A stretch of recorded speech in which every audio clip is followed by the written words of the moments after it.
예, 제가 우리 교수님 먼저 소개 말씀을 드리겠습니다. 서강대학교 국제대학원에 교수님으로 재직하시다가 지금 명예직 교수님으로 계시고요. 저희 선결교단의 장로님이십니다. 역촌 선결교회 장로님이시고요. 저희 어, 선결교단에 이런 통일의 전문가 계신 것이 얼마나 자랑스러운지 음, 모르겠습니다. 오늘 한반도 통일을 준비하는 교회의 역할에 대해서 강의 말씀을 주실 텐데요.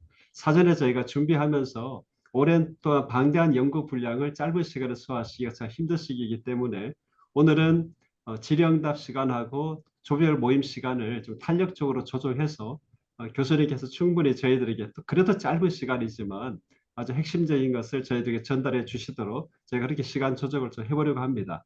바로 이어서 우리 교수님 짧게 소개 말씀해 주시고요. 강의 진행하시도록 하시면 좋겠습니다. 네, 여러분 만나서 반갑습니다. 이규영 장로입니다.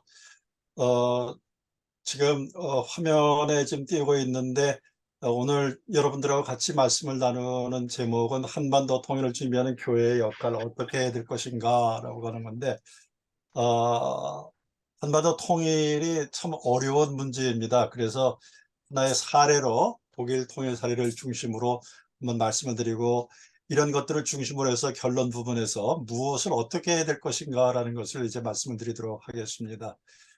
어, 오늘 슬라이드는 제가 준비한 건 120장인데 이 120장을 하려면 굉장히 시간이 많이 걸립니다. 그래서 빨리 넘어가는 부분은 빨리 넘어가고 강조하는 부분은 강조하고 그렇게 하도록 하겠습니다.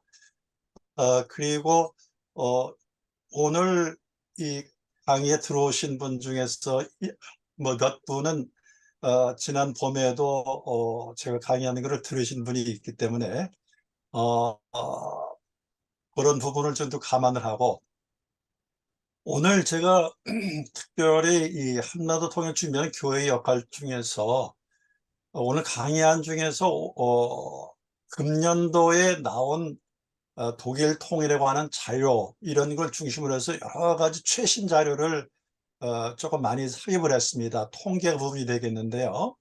그런 부분을 보시면 통일이 되고 나서 교회가 독일 교회가 어떻게 변했는가를 추세를 알 수 있는 그런 부분이 좀 되겠습니다. 그리고 단순히 이제 통일을 준비할 때에 우리가 현상을 보는 것도 중요하지만 이 현상을 분석할 수 있는 눈 이런 것이 좀 필요하기 때문에 앞부분에 좀 짧지만 그런 부분을 좀 말씀을 드리면서 빨리 진행을 하도록 하겠습니다. 오늘 목차는 통일을 보는 눈부터 시작해서 한국 통일에 대한 노력에 대한 함의 이렇게 됩니다. 이 부분에 들어가기 위해서 저는 조금 더 저를 소개를 해드리면 은평구에 있는 숭실고등학교에서 유학을 가기 전에 4년 반 동안 교편 생활을 했었습니다. 그리고 87년 9월에 독일에 가서 가자마자 이제 독일어 시험은 이제 박사과정 입학하기 위해서 독일어 시험을 이제 합격을 했는데 합격을 하고 지도 교수님하고 잠정적으로 제가 논문 제목을 뭘로 잡았는가 하면은 사회주의 체제가 얼마만큼 변할 것인가 그걸 예측할 수 있는 모델을 한번 상정을 해서 쓰기 시작했었는데 이거 한참 2년 동안 썼는데 89년 11월 9일에 베를린 장벽이 무너졌습니다. 그래서 제가 그때까지 그냥 그 어려운 독일어로 쓰던 한 70페이지 정도 되는 분량은 깨끗이 쓰레기통으로 들어갔습니다. 지금 화면을 보니까 전혀 좀 안 됐다라는 표정이 아니신 것 같은데 좀 안 됐다. 그래서 2년 통일 전에 2년 전에 가서 그 다음에 베를린 장벽이 무너지고 4년 반 만에 다른 제목을 설정을 해서 박사학위를 받았습니다. 그리고 이후에 이제 귀국해서 서강대학에서 국제정치를 계속 가르쳤습니다. 그래서 이 제목이 오늘 강의 제목이 저에게는 참 개인적으로 간증을 해야 될 부분도 많이 있고 또 이론적인 부분도 있고 또 현실적으로 어떻게 변해야 되는가 이런 것도 드릴 말씀이 참 많은 부분인데 그러나 시간이 제한이 되어 있기 때문에 빨리 진행을 하도록 하겠습니다. 이제 유 목사님께서 기도를 해주셨습니다만은 저는 참 우리 대한민국을 사랑합니다. 그래서 사랑하면서 제 나름대로 어떻게 표현을 해볼까라고 하다가 하나님께서 생각을 주셔가지고 시편 23편을 조금 바꿔봤습니다. 여호와는 나의 목자시니, 그래서 이렇게 해서 나라고 하는 말 대신에 대한민국이라는 말을 치환을 해봤습니다. 그러면 참 이게 시편 23편의 의미가 굉장히 우리 한국에 대해서 큰 의미로 다가오는 걸로 저는 그렇게 느끼고 있어서 제가 강의 시작할 적에 특히 교회에서 크리스찬들 앞에서는 이걸 같이 한번 읽어봅니다. 한번 같이 읽어보시면 좀 의미가 좀 다가올 수도 있겠습니다. 함께 같이 한번 읽어보실까요? 여호와는 대한민국의 대한민국의 목자시니 목자시니 대한민국에게 대한민국에게 부족함이 부족함이 없으리로다. 없으리로다. 그가 대한민국을 대한민국, 함께 같이 읽으시죠. 그가 대한민국을 대한민국을 푸른 풀밭에 풀밭에 누이시며 쉴만한 물가로 물가로 인도하시는도다. 대한민국의 대한민국의 영혼을 소생시키시고 소생시키시고 자기 자기 이름을 이름을 위하여 위하여 의의 의의 길로 길로 인도하시는도다. 인도하시는도다. 대한민국이 대한민국이 사망의 사망의 음침한 음침한 골짜기로 골짜기로 다닐지라도 다닐지라도 해를 해를 두려워하지 두려워하지 않을 않을 것은 것은 주께서 주께서 대한민국과 대한민국과 함께 함께 하심이라. 하심이라. 주의 주의 지팡이와 지팡이와 막대기가 막대기가 대한민국을 대한민국을 안위하시나이다. 주께서 주께서 대한민국의 원수의 원수의 목전에서 목전에서 대한민국에게 대한민국에게 상을 상을 차려주시고 차려주시고 이름을 이름을 대한민국 대한민국의 머리에 부으셨으니 부으시니 대한민국의 대한민국의 잔이 넘치나이다. 잔이 넘치나 대한민국의 대한민국의 대한민국의 평생의 선하심과 하심과 인자하심이 인자심이 반드시 대한민국을 대한민국을 따르리니 따르리니 대한민국이 대한민국이 여호와의 집에 영원히 살리로다. 살리로다. 아멘. 아멘. 뭔가 좀 뭉클한 감이 오시죠? 특히 6절에 대한민국의 평생의 선하심과 인자하심이 반드시 대한민국을 따르리니 대한민국이 여호와의 집에 영원히 살리로다. 이 말씀 속에서 한반도의 통일은 조속히 이루어질 것이고 크로노스의 통일이 아닌 하나님께서 보신 가장 적합한 시기의 카이로스의 통일이 우리들에게 곧 다가올 것이다. 이렇게 믿음으로 오늘도 저는 생활을 하고 있습니다. 함께 이런 부분을 아멘. 살면 좋겠습니다. 자, 이 부분은 시간이 가는데 우리는 이제 통일을 볼 때, 통일을 생각할 적에 나의 나름대로 분명한 시각이 있어야 됩니다. 그 얘기는 시대 정신이 있어야 되겠다. 그랬는데 이 시대 정신이라는 해겔의 독일의 철학자가 말씀한 이야기인데 이 부분에 대해서 뭐 자세한 내용은 빼고 시대 정신을 가지려면 이건 역사를 빼놓고서는 가질 수가 없습니다. 저도 지금 이 정치학, 국제정치 정치학을 한 40년 이상 공부하면서 제 나름대로 정치학 속에서 역사가 무슨 의미가 있을까? 과거, 현재, 미래가 있다. 제 나름대로 한번 정리를 해보면 과거, 현재, 미래를 한번 이 심어로, 주제어로 요약을 하면 과거는 러닝이고 현재는 키핑이고 미래는 메이킹이다라는 얘기죠. 오늘날 우리가 살고 있을 때의 역사는 과거가 현재와 연결이 되지 않고 미래가 현재와 연결이 되면 역사는 의미가 없습니다. 그래서 우선 과거에서는 편견 없이 정확하게 배우는 것이 굉장히 중요하다. 그리고 하나님께서 우리에게 지혜를 주셨기 때문에 역사의 과거 속에서 잘된 과거, 가치 있는 과거, 그리고 조금 잘못된 과거 이런 걸 구분할 수가 있겠다. 그래서 현재에는 이전의 선조들이 가치 있는 역사를 사실을 만들어 놓은 것은 오늘 우리들이 계속 유지해가는 의무가 우리 역사의 현재에 굉장히 중요한 것이고 마찬가지로 오늘 우리들의 존재는 우리들의 선조가 있었던 것처럼 우리들의 현재 실존적인 존재는 우리들 후손의 전제가 되는 것이죠. 그러면 대한민국 사람들은 상당히 자손들을 많이 사랑을 합니다.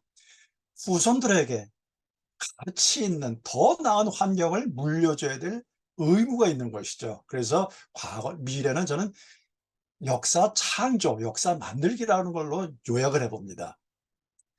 통일이라고 하는 것은 아까 시편 23편 6편처럼 대한민국의 여와에 있다고 하는 부분은 분단된 그 지역도 하나님의 메시지, 하나님의 복음이 전파되어야 되지 않고서는 잘 될 수가 없습니다. 그래서 우리가 그럼 통일이 언제쯤 될 것이냐라고 하는 부분입니다. 저는 여기서 분명히 신성신과 말씀드리는 건데, 우리가 크리스찬으로서 하나님께서 그 날을 허락하시겠지만 통일이라고 하는 것은 언제 이루어질까라는 질문을 저는 많이 질문을 받는데, 저는 이렇게 답변을 합니다. 저는 포춘 텔러, 미래를 예언하는 사람은 아닙니다. 그런데 분명하게 말씀드린 것은 미래는 우리가 앉아서 기다리는 것이 아니라 우리가 만들어 나가야 된다는 얘기죠. 창조해야 된다는 것이죠. 그래서 제가 참 즐겨 인용하는 이 사회학자인 피터 드러커를 여기서 그의 유명한 말을 하나 인용을 해봅니다. 미래를 예측하는 가장 좋은 방법은 미래를 창조하는 것이다. 우리가 통일을 위한 준비를 차근차근히 해놓고 주님께 간구할 때 주님께서 카이로스의 하나님께서 통일의 그날을 가장 좋은 때에 가장 좋은 조건으로 우리가 피하지 않고 이길 수 있는 방법으로 허락할 것이다. 그런 믿음을 가지고 통일을 위해서 기도했으면 좋겠습니다. 통일을 보는 사전적인 의미에서 통일과 통합이라는 말로 한번 나눠봤으면 좋겠는데요. 우리가 여기서 시간이 없어서 빨리 넘어가겠습니다. 통일을 할 때 통일은 대상이 있는 것이죠. 그리고 그래서 통일의 전제 조건은 여러 가지가 많이 있습니다. 북한 동포를 우리가 사랑을 해야 되고, 따라서 우리가 많은 걸 양보해주고 도와야 됩니다. 그러나 그 양보하고 돕고 사랑하고 그런 부분에서는 분명히 경계선이 있다. 기준이 있어야 된다. 판단의 기준이다. 그게 무슨 얘기냐? 마지노선이라고 있는 건데, 이 뭔가 하면 자유민주주의를 희생하는 통일은 상상할 수가 없다. 이런 얘기입니다. 자유민주주의가 라는 가치가 희생될 때에는 우리들이 누리고 있는 이 신앙의 자유도 결코 보장될 수 있는 부분이 아니기 때문에 그렇습니다. 아울러서 통일이라는 것은 무엇을 하나로 할 것인가? 이 통일의 개념부터 사실은 통일이 되어야 되겠다라는 부분으로 가름을 하고 넘어가겠습니다. 우리가 1945년에 일제로부터 해방이 되고 48년에 대한민국이 수립되었습니다. 그러면서 분단이 됐습니다. 그 이후로 약 22년까지, 즉 1970년대까지 통일은 분단 이전의 상태로 회복하는 것입니다. 분단 이전 상태로 가면 통일이 되는 것이다. 그런데 1970년대 이후에는 이 분단 이전 상태로 되려가 굉장히 어려워졌습니다. 현실적으로 한반도 위에 대한민국과 조선민주주의인민국이라는 두 적대적인 국가가 존재하고 있다는 얘기입니다. 따라서 현재 우리가 상정하는 한반도 통일이라고 하는 것은 분단 이전의 상태로 돌아가는 것이 아니고 다가오는 미래의 한 시점에서 점진적이든 갑작스러운 상황이든 새로이 만들어야 될 상태다. 이런 얘기입니다. 새로이 만들어야 될 상태라는 것은 지금 분단이 70여 년이 넘었습니다. 이제 세 번째 세대까지 들어오고 있습니다. 이 세대 간의 통일이라고 하는 의식, 통일이라는 개념이 하나로 될 책무도 만만치 않다라는 부분입니다. 자, 그 다음에 넘어가겠습니다. 이거는 좀 넘어가겠습니다. 그 다음에 통일이라고 하는 볼 때, 저는 이 통일이라고 하는 것을 볼 때 3단계로 나눈다라는 얘기입니다. 첫째는 휴전선이 붕괴되기 이전까지 모든 단계를 자유화 단계로 저는 생각을 합니다. 휴전선이 붕괴되고 남과 북이 하나로 만들어져가지고 만나서 새로운 시스템을 도입할 때, 즉 시스템 세팅을 하는 과정을 저는 민주화라고 규정을 합니다. 이때 민주화는 정치적으로는 자유민주주의고 경제적으로는 시장 경제체제가 되겠습니다. 이 정치와 경제체제가 세팅이 되는 단계를 민주화 단계라고 볼 수 있고, 그 다음에 공고화 단계를 이 기존 세대와 후세대가 자유민주주의와 시장경제처럼 틀 속에서 새로운 의식으로 바뀌는, 그래서 자유민주주의와 시장경제체제가 안정적으로 작동될 수 있는 단계, 그 단계를 저는 공고화 단계라고 분류해서 분석을 합니다. 1990년에 현재 영국의 LSE, 영국 정경대학에서 강의하고 있는 다렌더르프 교수가 1990년에 유럽에서의 혁명에 대한 고찰이라고 하는 책에서 이런 주장을 했습니다. 정치적인 통일은 1년이 걸릴 것이다. 그 당시에 경제적인 통일은 10년이 걸릴 것이다. 사회문화적인 통일은 30년이 걸릴 것이다. 이렇게 예측을 한 바가 있습니다.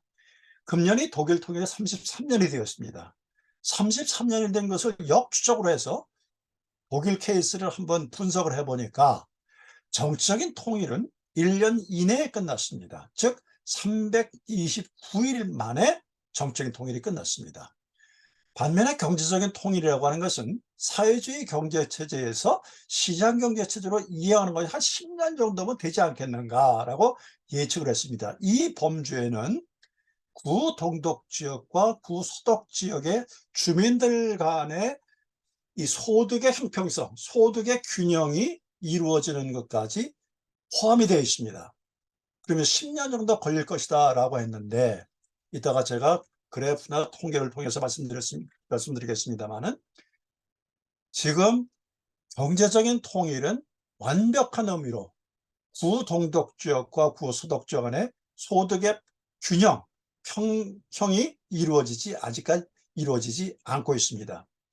이것이 국내 순생산과 그다음에 가처분 소득이라는 지표를 볼 때에, 가처분 소득으로 다시 한번 통계 보여드리겠습니다만, 구소득지역을 100으로 판단한다면, 100으로 기준을 설정한다면 구동독지역은 현재 89 정도까지 올라와 있습니다.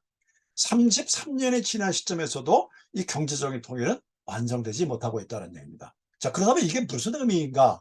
아까 제가 민주화 단계에서, 민주화 단계는 자유민주 체제와 사회경제 체제를 세팅이 되는 것이다 라고 말씀드렸었죠.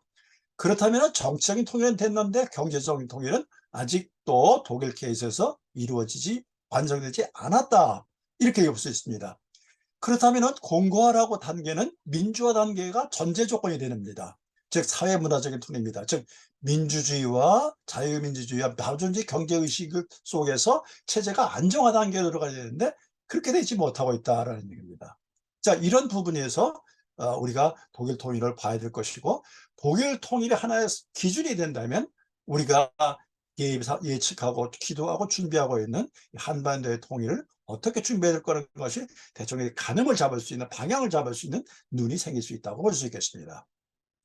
이러한 이야기는, 자, 통일을 볼 때 진정한 통일과 완성된 통합이라고 하는 말은 무슨 말인가? 통일이라고는 땅이 하나 되는 것은 물론입니다. 그러나 통일이 진정한 통일, 진정한 통합으로 갈 때는 마음의 하나까지 해야 된다는 얘기죠. 그런데 아까 제가 두 번째 민주화 단계에서 경제체제가 완전히 되지 않았기 때문에 3단계까지는 참 어렵다. 3단계가 결국 마음의 하나됨, 사람의 통일, 마음의 통일이라고 하는 것인데 이게 참 어렵다는 얘기입니다. 그래서 독일 사람들은 이렇게 평가하고 있습니다. 동독과 서독 사이의 장벽이 허물어진 것은 사실이다. 그러나 이보다 더 어려운 것은 사람들의 마음속 장벽을 제거하는 것이다. 그러나 마음속의 장벽을 허무는 일은 많은 시간이 걸릴 것이다. 이것은 마음의 통일이 그만큼 어렵다는 것을 상징적으로 나타내주는 중요한 말씀이 되겠습니다. 자, 이런 것을 이론적인 부분으로 이제 넘어가서요. 자, 독일 통일에서 이제 역사적인 사실을 알으셔야 되는데, 그 사실을 보시면은 지금 왼쪽 그 그림에서 보시면 독일은 1차 대전과 2차 대전의 패전 국가입니다. 그래서 왼쪽 맨 위를 보시면은 이제 독일은 네 나라로 이제 분단이 됐습니다. 미국과 영국과 프랑스와 소련이 독일을 네 나라로 분할을 해서 통치를 했습니다. 그러면 가운데 그림에서 파란 부분이 서독 지역입니다. 위쪽 부분이 영국 지역이고 중간 부분이 프랑스 지역, 그 다음에 밑에 부분이 미국이 주둔하고 있었고, 빨간 부분은 구소련이 주둔하고 있던 지역이고, 빨간 지역의 노란 부분도 다시 동베를린과 서베를린으로 나눠집니다. 동베를린은 소련이 점령을 했고, 서베를린은 다시 위쪽으로 영국, 중간이 프랑스, 밑에 쪽이 미국이 점령을 한 겁니다. 독일의 통일이라고 하는 것은 이 동독과 서독 간의 국경, 이것이 철폐된 것이고, 동독 내에 있는 동베를린이 하나 되고, 동독 내에서 이것이 하나가 된 것이 통일이다. 그렇게 볼 수가 있겠습니다. 이것이 통일된 이후에 이 독일의 모습이 되겠습니다. 그 다음에 1961년에 8월 12일에 베를린 장벽이 구축이 됐습니다. 그리고 89년에 베를린 장벽이 붕괴되면서 그동안에 약 61년부터 89년까지 이 장벽을 넘어오다가 희생을 당한 사람이 한 1000여 명 정도에 달하고 있습니다. 자, 여기 보시면 이제 위에 보시는 것이 브란덴부르크라는 부분입니다. 이 장벽이 있는데요. 오른쪽 부분, 즉 브란덴부르크 문이 있는 쪽이 동베를린입니다. 그리고 지금 베를린 장벽을 보는 쪽, 이 왼쪽 지역이 서베를린입니다. 여기 지금 하나 제가 보여드리겠습니다. 혹시 이거 보이십니까? 보이시면 이렇게 한번 표시를 한번 해주시기 바랍니다. 동그라미로 표시해줘요. 예, 고맙습니다. 요게 제가 유학할 적에 직접 저 베를린 장벽에 가서 깬 베를린 장벽입니다. 보면요. 자, 여기가 지금 이제 베를린 장벽이 넘어지기 전에 동서 간에 이제 긴장이 있었던 부분이고요. 이 동독 군대가 이 탱크를 앞세우고 지금 경비하고 있는 부분이고요. 베를린 장벽이 무너진 다음이고, 이게 붕괴가 되기 전이고요.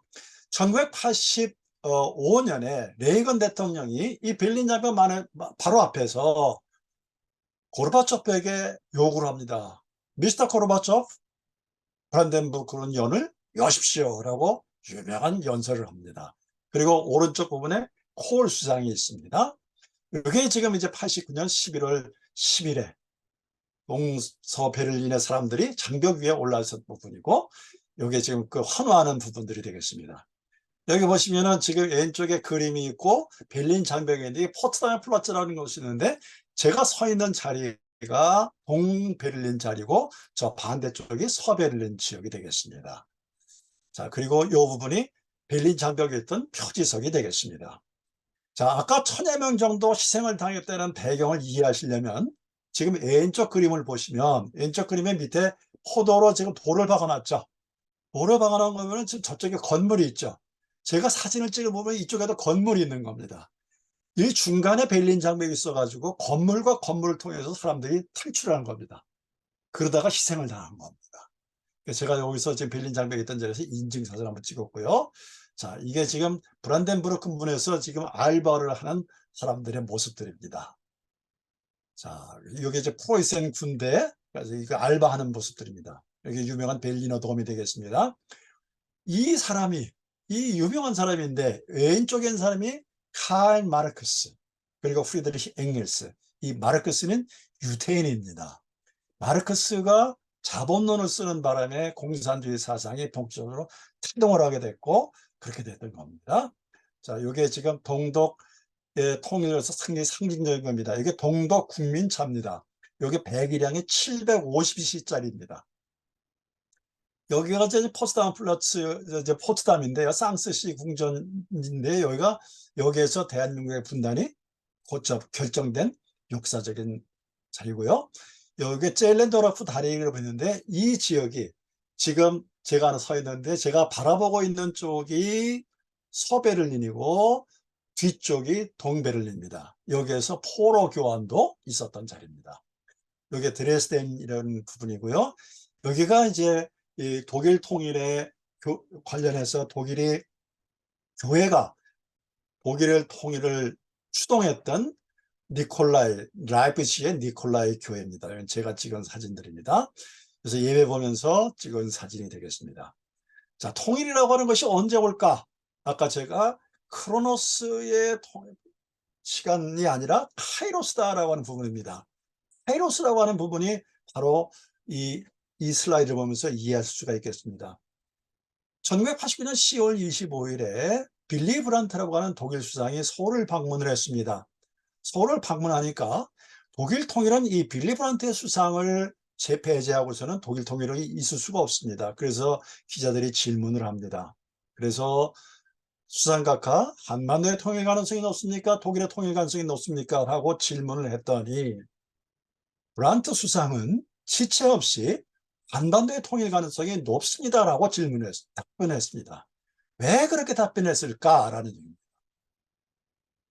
이것이 우리 한반도 통일과 독일 통일에서의 차이점입니다.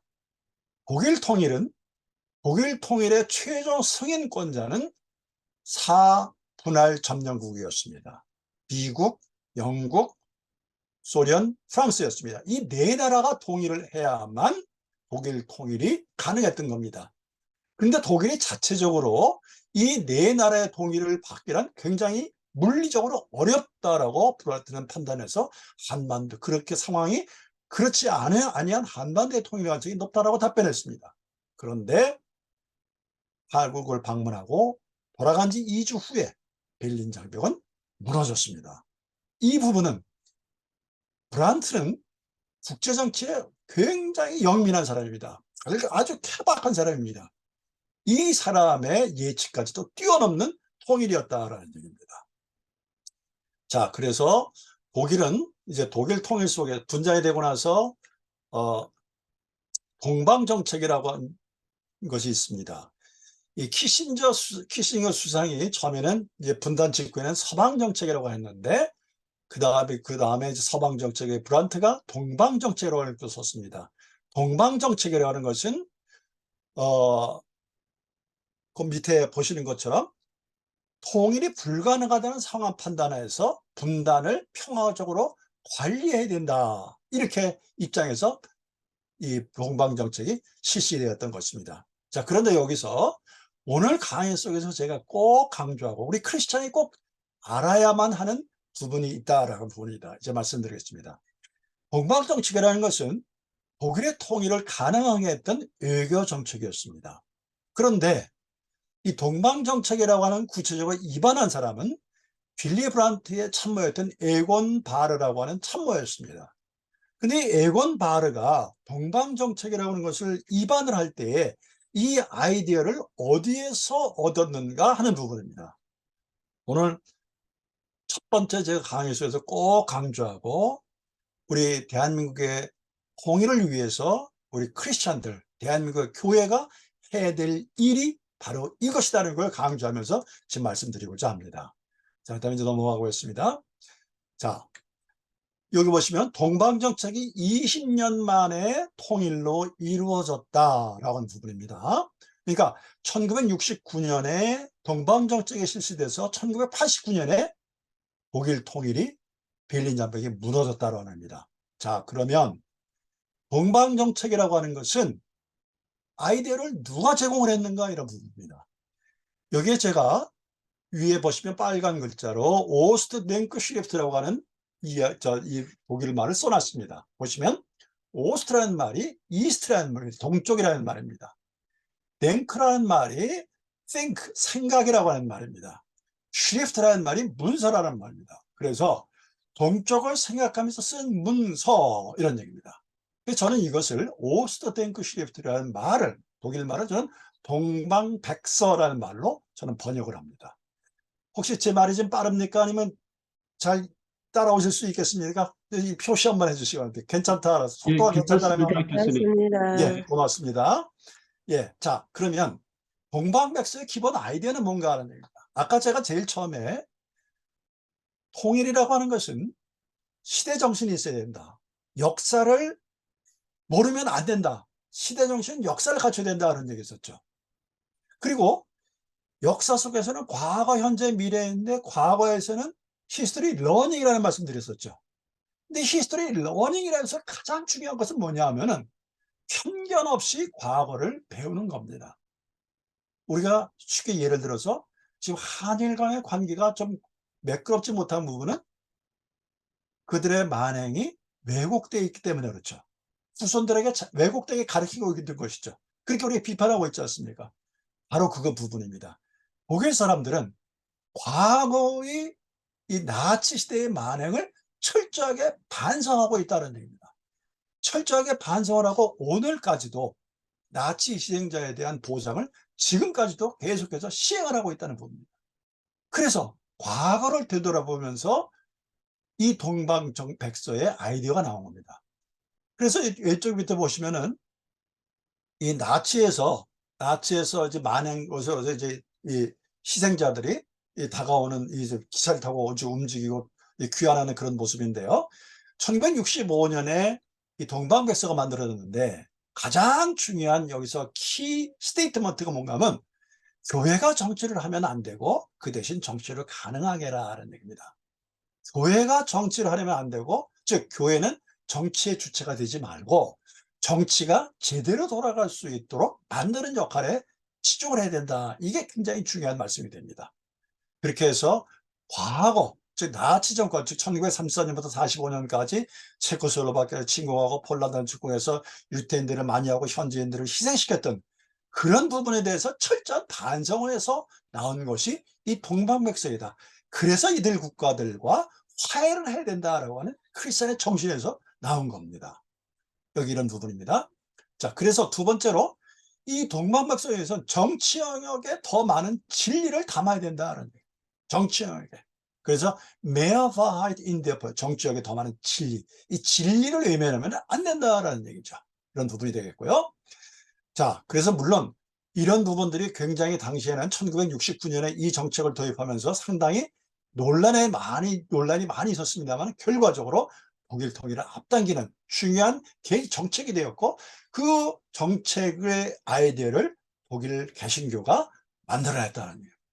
우리들은 한반도에서 우리 개신교가 독일 통일 속에서 한번 교훈을 찾는다면 바로 우리들이 하나님께 기도하면서 간구하면서 우리들의 통일을 위해서 주님, 우리들이 개신교들이 우리 한국교회가 어떤 아이디어를 제공해야 이 아이디어가 한반도의 통일 그리고 아직까지도 이 하나님의 복음을 제대로 누리지 못하는 북한 백성들을 위해서 북한 주민들을 위해서 해야 될 거라는 기도를 그리고 지혜를 주님께 간구해야 될 첫 번째 기도 제목이라고 저는 말씀드리고 싶습니다. 자, 그 다음에 이제 통일 과정으로 시간에서 빨리 넘어가겠습니다. 여러분, 이 독일 교회 중에서 교회가 처음부터 통일을 요구했는가? 아닙니다. 정확하게 하셔야 됩니다. 처음부터 니콜라이 교회에서 통일을 요구했는가? 아닙니다. 잘 알아들으셔야 됩니다. 잘 보셔야 됩니다. 그러면 1989년 이후에 니콜라이 교회가 굉장히 핵심적인 역할을 했는데 이 핵심적인 역할을 하게 된 배경이 무엇이었는가라는 겁니다. 다시 6년 전으로 거슬러 올라가겠습니다. 여러분 1983년에 미국의 로널드 레이건 대통령이 취임을 하면서 신냉전 시대로 들어갑니다. 그래서 서독과 유럽에 핵 무기를 다시 배치를 하게 됩니다. 배치를 하게 되니까 미국과 대결을 하던 소련도 동독 지역에 핵 무기를 배치하게 됩니다. 그러다 보니까 동독에서도 반핵 데모가 일어난 겁니다. 그 반핵 데모가 어디서부터 일어났느냐? 라이프치히에서 일어난 겁니다. 그래서 1983년에 라이프치히 광장에 50명의 청년들이 모여서 반핵 데모를 하는 의사표시를 해서 촛불 시위를 했던 겁니다. 자, 이렇게 촛불 시위에서 시위가 일어나자 경찰이 체포를 하려고 했습니다. 그런데 이 체포하려고 하는 순간에 니콜라이 교회로 이 청년들이 피신을 했습니다. 그렇다면 이 일반적으로 흔히 생각해서 교회에 들어가서 그 청년들을 잡아서 끌어내면 되겠지라고 생각했는데 독일의 경우, 동독의 경우는 예배가 동독 공산 정권에 위협이 되지 않는 한 예배의 자유만은 허용해 줬습니다. 그래서 기본적으로 사회주의 체제에서 사회주의 체제는 종교의 자유를 허용하지 않고 무신론에 입각합니다만은 동독에서 동독이 교회에 대한 정책은 국가 속의 교회, church in state 이렇게 요약을 할 수 있습니다. 종교의 자유, 예배만 하는 것에 대해서는 제한적이지만 예배의 자유를 허용했다. 이것이 북한과 굉장히 차이점이 되는 겁니다. 그래서 이 니콜라이 교회가 우리가 여러분 신라시대에 소도라고 아시죠? 소도가 뭡니까? 아무리 왕이더라도 법을 위반한 사람이 소도란 신성한 지역이죠. 신성한 지역으로 피신에 들어가면 왕도 그 사람이 나오기 전까지는 잡지 못하는 그런 제도가 있었죠. 독일에서 동독에서의 교회는 이 소도와 같은 역할을 했던 겁니다. 그래서 83년부터 50년 청년들이 이게 시작해서 이제 이른바 평화기도회가 이제 시작이 됐던 겁니다. 그래서 1989년까지는 100명 정도밖에 모이질 않았습니다. 그런데 그해 여름에 굉장히 중요한 사건이 일어납니다. 물론 이 과정은 서독이 헝가리와 잘 교섭을 해서 헝가리와 동독의 국경이 열립니다. 철조망으로 제거를 합니다. 그래서 동독에 있는 동독 주민들이 여름 휴가로 체코슬로바키아, 헝가리, 홀란드로 여름 휴가를 떠납니다. 떠나는데 이게 웬일입니까? 부다페스트, 프라하 이런 그 나라의 수도에 있던 서독 대사관으로 동독 주민들이 대거 몰려 들어갑니다. 그러다 보니까 서독 대사관에 피신한 사람들을 서독의 외무장관이 우리의 지금 KTX에 해당하는 독일 열차 이체라고 하는데 그 열차를 편성을 해서 프라하에 가서 부다페스트에 가서 바르샤바에 가서 그 사람들을 태우고 그 다음 장면이 굉장히 중요합니다. 동독을 통과해서 서독으로 갑니다. 동독과 서독은 제한적이긴 합니다만 동독 사람들이 서독 사람들의 텔레비전을 실시간으로 볼 수 있었습니다. 텔레비전 송출 시스템이 같았기 때문입니다. 물론 법적으로 금지되어 있었습니다만 그냥 묵인을 하고 있었습니다. 이것을 보고 있던 동독 주민들이 불안해져 이 소요 사태를 벌이기 시작합니다. 그래서 이 반체제 사건들이 반체제 운동이 점점 심화가 되는 겁니다. 그러다 보니까 10월 2일에 2만 명이 라이프치히에 모였고 일주일에 7만 명, 일주일에 20만 명, 일주일에 36만 명, 급기야 10월 30일에 57만 명이 라이프치히에 모였습니다. 자, 그런데 57만 명이 얼마만큼 많은 인원이냐 하면은 당시에 라이프치히 총 인구가 55만 명이었습니다. 55만 명도 더 많이 모였습니다. 그러다가 일주일 후에 이 라이프치히와 드레스덴에서 이게 반체제 반정부 활동이 일어나다 보니까 동베를린에게 파급 효과를 미쳐서 11월 4일 동베를린 알렉산더 광장에 100만 명의 시위대가 몰렸던 겁니다. 이것이 결정적으로 동독이 무너지게 되는 계기가 됐던 겁니다.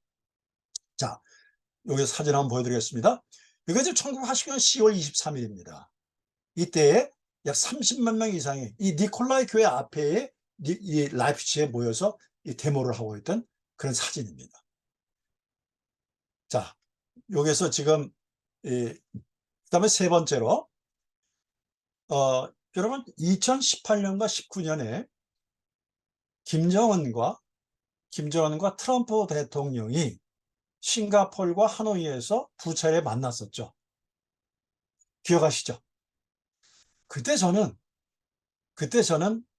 이렇게 기도를 했습니다. 주님, 이제 미국 대통령과 김정은이 만나는 계기가 그렇게 쉽게 만날 수 있는 게 아니지 않습니까? 하나님께서 카이로스의 때가 되셨다면 김정은의 입술을 주장하셔가지고 김정은이가 두 마디 좀 헛소리를 좀 하게 해주십시오. 누구처럼? 여기 좀 모시는 균터 샤보비크처럼 두 마디 헛소리만 하게 해주셔가지고 김정은이의 입으로 하여금 곧 휴전선을 붕괴시켜 없애겠다 라는 그런 말만 한번 하시면 김정은이의 말은 헌법보다 더 강력한 권위를 갖고 있고 효력을 갖고 있죠. 그러면 정말로 우리가 기도하던 평화적인 통일, 피를 흘리지 않는 통일이 될 수 있지 않겠는가. 저는 사실 그런 기도를 했었습니다. 독일 통일은 아까 빌리 브란트가 네 나라가 미국과 영국과 프랑스와 소련이 독일 통일의 최종적인 열쇠를 쥐고 있었다 그런 말씀을 드렸었죠. 일반적으로 사람의 생각은 그것이 극복될 때 통일이 가능하다라고 생각을 했었는데 독일의 통일은 그것으로부터 온 것이 아니었다는 얘기입니다. 동독 자체가 스스로 붕괴하는 것으로부터 시작이 됐다는 얘기입니다. 여기에 보시면 1980년 11월 9일에 동독공산당 정치국원에 속했던 홍보담당인 균터 샤보스키가 두 마디의 실수를 했다라고 하는 겁니다. 자, 무슨 얘기인가? 일설에 의하면 이 아까 제가 말씀드렸던 1980년 여름에 소요 사태를 대응하기 위해서 동독 공산당이 이렇게 결정을 합니다. 원래는 11월 10일부터 동독 사람들에게 여행의 자유를 허용하기로 결정을 했습니다. 여행의 자유를 허용하는데 그 배경은 뭔가 하면 동독 내 반체제 인사들을 해외로 내보내고 이 사람들이 다시 동독으로 들어오지 못하도록 하는 것이 이 결정의 기본 골자였습니다. 그런데 빅터 샤브스키는 이때의 정치국 회의에 참석을 하지 못했습니다. 그래서 이 결정의 내용을 정확하게 이해하지 못한 채 홍보 담당 정치국원이 헛소리를 잘못 얘기를 하는 겁니다. 통일의 물꼬가 여기에서 터진 겁니다. 이제 한번 슬라이드 요 3분 정도 되는데요. 짧은 비디오를 한번 시청을 해 보시겠습니다.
자, 이제부터 두 마디 말씀을 잘 찾아보시기 바랍니다.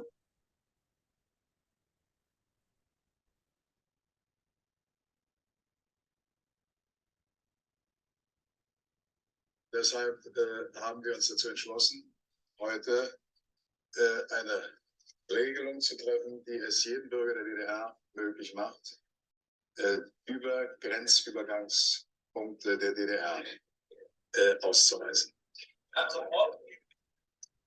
Das tritt nach meiner Kenntnis ist das sofort. Unverzüglich. sofort unverzüglich 이 두 단어였습니다.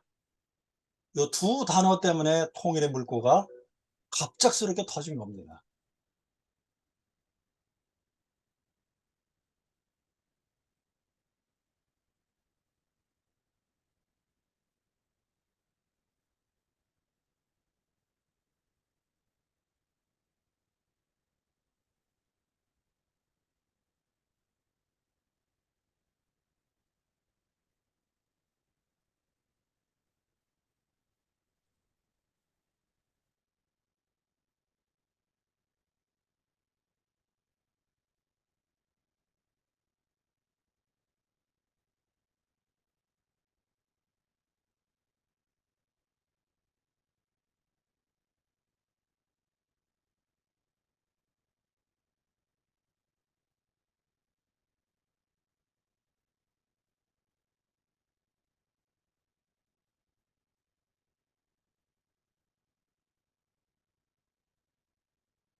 여러분 휴전선을 통해서 북쪽의 동포들이 남쪽으로 이렇게 오는 날 한번 꿈꿔보지 않으시겠습니까?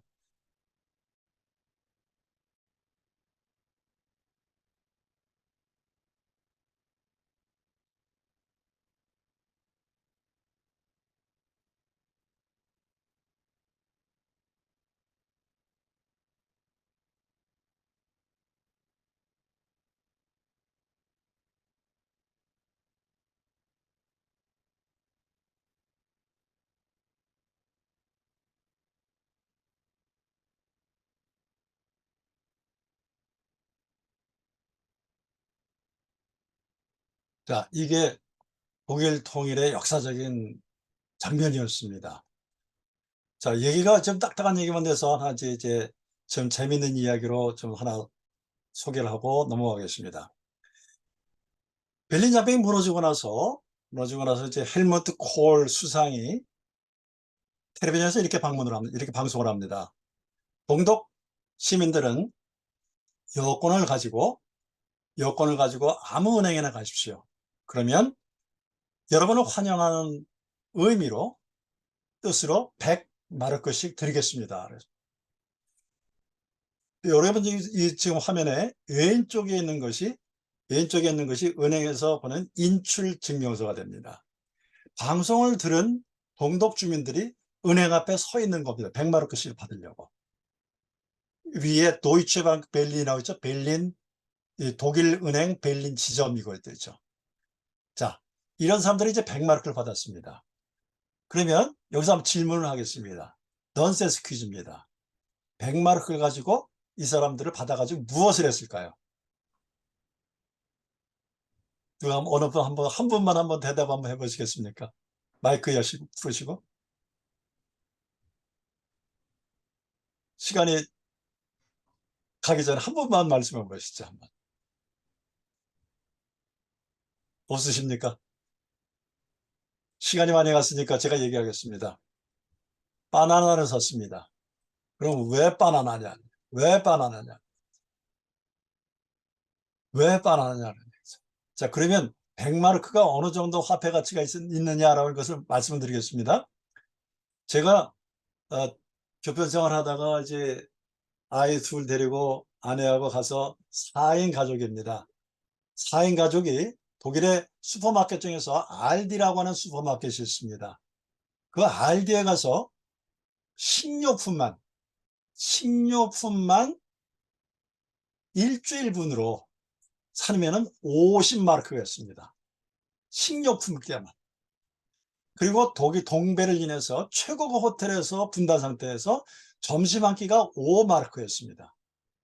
그러니까 서독 사람들에게 100마르크는 굉장히 큰 돈이었습니다. 이 사람들이 이걸 가지고 어디로 몰려갔는가 하면 대거 슈퍼마켓으로 갔습니다. 슈퍼마켓으로 가서 뭘 사 먹었느냐? 바나나를 사 먹었습니다. 그럼 왜 바나나냐? 100마르크 가지고 자본주의, 시장 경제를 최대한으로 맛볼 수 있는 상징적인 물건이 바나나였던 겁니다. 무슨 얘기냐? 바나나는 동독 사회에서 구하기 힘든 자본주의의 상징이었습니다. 텔레비전은 다 볼 수 있는데 굉장히 구하기 힘든 바나나였습니다. 그러다가 제가 90년 10월 3일에 통일이 되는 그날은 어디 있었는가 하면 베를린, 동독과 서독 등 괴팅겐 대학에서 이제 폴란드어 공부를 하고 있었는데 그날 아침에 성경 읽고 묵상하고 큐티하고 시내 나갔는데 100마르크짜리가 다발이 넣어졌어요. 다발이. 그러면 저는 흔히 하는 말로 유학생 그 힘들 때 100마르크 다발을 쫙 주면 저는 팔자가 피는 거죠. 알바 안 해도 되겠죠. 그런데 굉장히 앞에는 100마르크짜리인데 뒷면을 보니까 이거 슬라이드 보시는 것처럼 맨 밑에 바나나가 들어가 있는 이 장면, 이 그림이 100마르크짜리 뒤에 있었던 겁니다. 329일 동안 통일이 되고 그 동안에 바나나를 사 먹는 동독 사람들을 보면서 통일을 반대하던 독일 사람, 서독 사람들이 상징적으로 만들어 놨던 겁니다. 그런데 독일의 국호는 분데스레푸블릭 도이체, 독일 연방공화국입니다. 그래서 약자로 BRD고 동독은 독일 민주공화국 DDR이 약자입니다. 근데 이 위조 그 100마르크짜리는 BRD라는 약자는 똑같습니다. 그런데 앞에 분데스라는 말, 연방이라는 말 대신에 바나나라고 하는 말로 바꿔놓은 겁니다. 굉장히 좀 풍자하는 것이죠. 그래서 사실 아까 제가 이 베를린 장벽 이거를 보여드리면서 그 당시에 90년 10월 3일에 새벽에 제가 지금 시내 나가서 그 봤던 그 위조 지폐를 이게 바로 그거였습니다. 그걸 알았더라면 오늘 보여드릴 수 있었는데 이게 시대 정신이 조금 부족했습니다. 그래서 그거를 제가 말씀을 드리고 싶어서 독일 통일을 앞당긴 바나나. 그래서 베를린에서 목회하고 계시는 목사님의 칼럼을 쓴 걸 제가 여기다 좀 적어놨습니다. 자, 이렇게 해서 이제 통일이 이제 본격적으로 시작이 됩니다. 통일 과정에 보시면은 이제 1989년 11월 9일부터 여러 가지 단계를 거쳐서 10월 3일에 독일 통일이 5개 연방주들이 독일 연방공화국에 가입을 한 겁니다. 이게 법적 통일입니다. 여기서 중요한 것은 동서독의 통일은 흡수 통일이 아니다라고 하는 걸 꼭 제가 강조합니다. 요거는 이따가 질문해 주시면 제가 또 보완 설명을 해드리겠습니다. 독일 통일은 흡수 통일이 아니다. 흡수 통일이라는 말은 틀렸다. 이걸 제가 말씀드리겠습니다. 자, 그리고 이제 이 독일 통일 과정 속에서 네 나라가 처음에는 독일 통일에 대해서 굉장히 유보적인 입장을 취했고 반대하는 입장이 굉장히 강했는데 결과적으로 독일 통일을 승인을 해서 여기 보시면 2+4 협정에서 맨 마지막에 통일된 독일은 완전한 주권을 가진다. 이렇게 해서 독일이 통일되면서 독일이 주권을 회복하는 그런 단계에 이르게 됩니다. 이것이 10월 3일 독일 통일 기념일이 되겠고요. 자, 이후부터 이제 조금 한 30분 동안 이제 통계를 중심으로 해서 많이 말씀드리고 교회를 중심으로 해서 또 말씀을 드리도록 하겠습니다. 여기에 지금 보시는 것이 지금 동독과 서독 지역의 차이가 됩니다. 왼쪽에 있는 것이 이제 오른쪽에 보시면 퍼플레이션 인구가 빨간색일수록 적고 파란색일수록 인구 밀도가 높은 것이고 그 다음에 연령 부분에서 64세가 넘는 지역, 고령화가 된 지역이 동독이 분명하게 쭉 나타나 있죠. 그 다음에 언더 인플로멘트는 실업률이죠. 동독 지역의 실업률이 높죠. 그 다음에 히든 챔피언은 요거는 좀 생략하고 넘어가겠습니다. 제가 여기서 지금 제 지도 교수님을 한번 2019년 8월 5일에 이제 마지막으로 뵀을 때인데 그날 교수님께서 이 자료를 한번 주신 거라서 제가 요거는 지금도 보관을 하고 있습니다. 소득 격차입니다. 요게 지금 2018년도에 동독 지역과 서독 지역의 소득이 파란색일수록 소득이 높은 지역이고 빨간색일수록 소득이 낮은 지역입니다.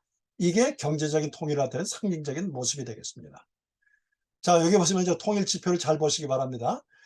통일 지표에서 경제적인 지표를 보시면 첫째 1991년부터 22년까지 금년도에 나온 자료입니다. 금년 2월에 나온 자료가 되는데요. 자, 제가 좀 빨간 걸로 빨간색으로 지금 마크를 해놨습니다. 국내 총생산, 1인당 국민 총생산인데, 자, 1991년에 맨 오른쪽을 보십시오. 맨 오른쪽을 보시면, 오스트 도이칠란드, 웨스트 도이칠란드 보시죠. 찾으셨죠? 보고 계시죠? 도표를?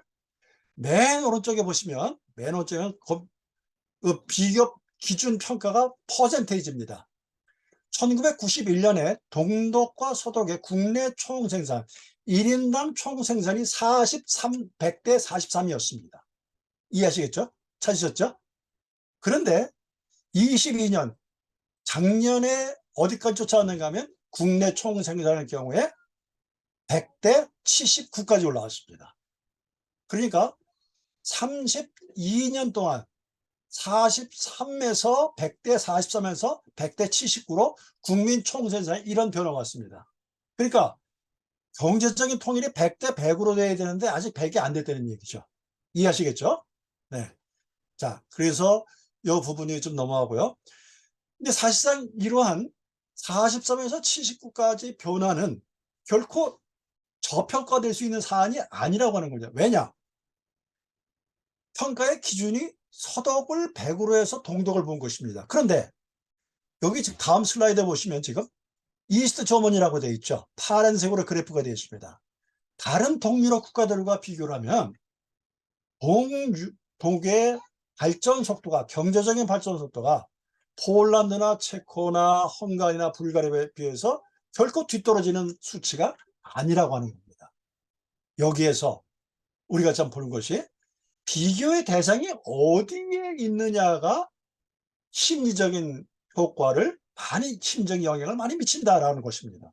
즉, 우리 속담에 사촌이 땅을 사면 배 아프다라고 하는 논리와 똑같습니다.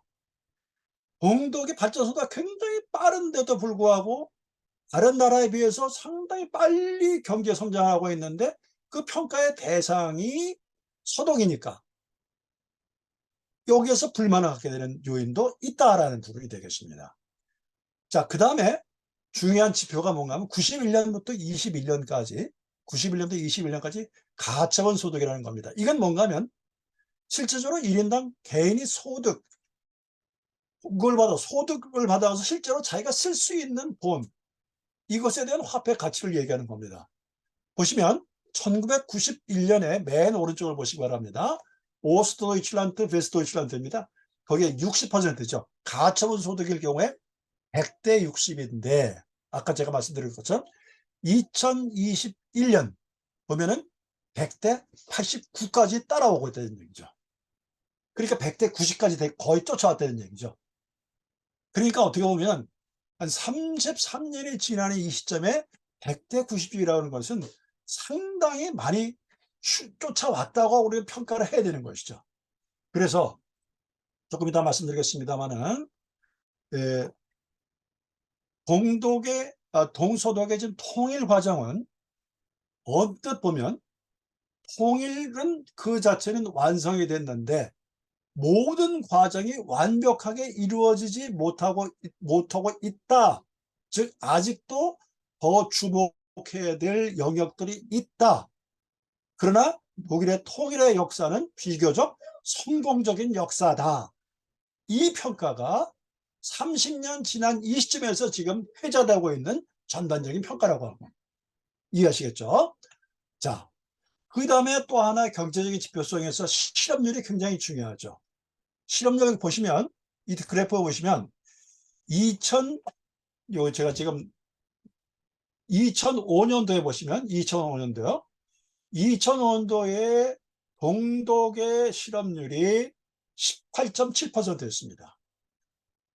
약 20%라고 잡았을 때에 5명 중에 한 사람이 실업자였습니다. 엄청난 숫자였죠.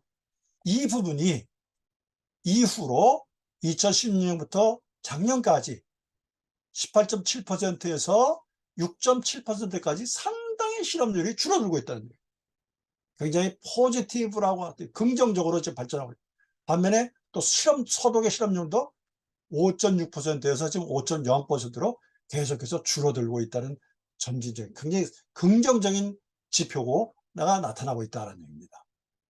자, 이래서 이제 소득 때문에 넘어가고요. 그래서 동독 주민들의 구동독 사내 만족도가 90년도에서 2017년에 보시면 상당히 만족도가 97년에 대체로 만족한다 65%, 2010년 77%, 2017년에 79%로 지금 계속해서 상승 곡선을 그리고 있다.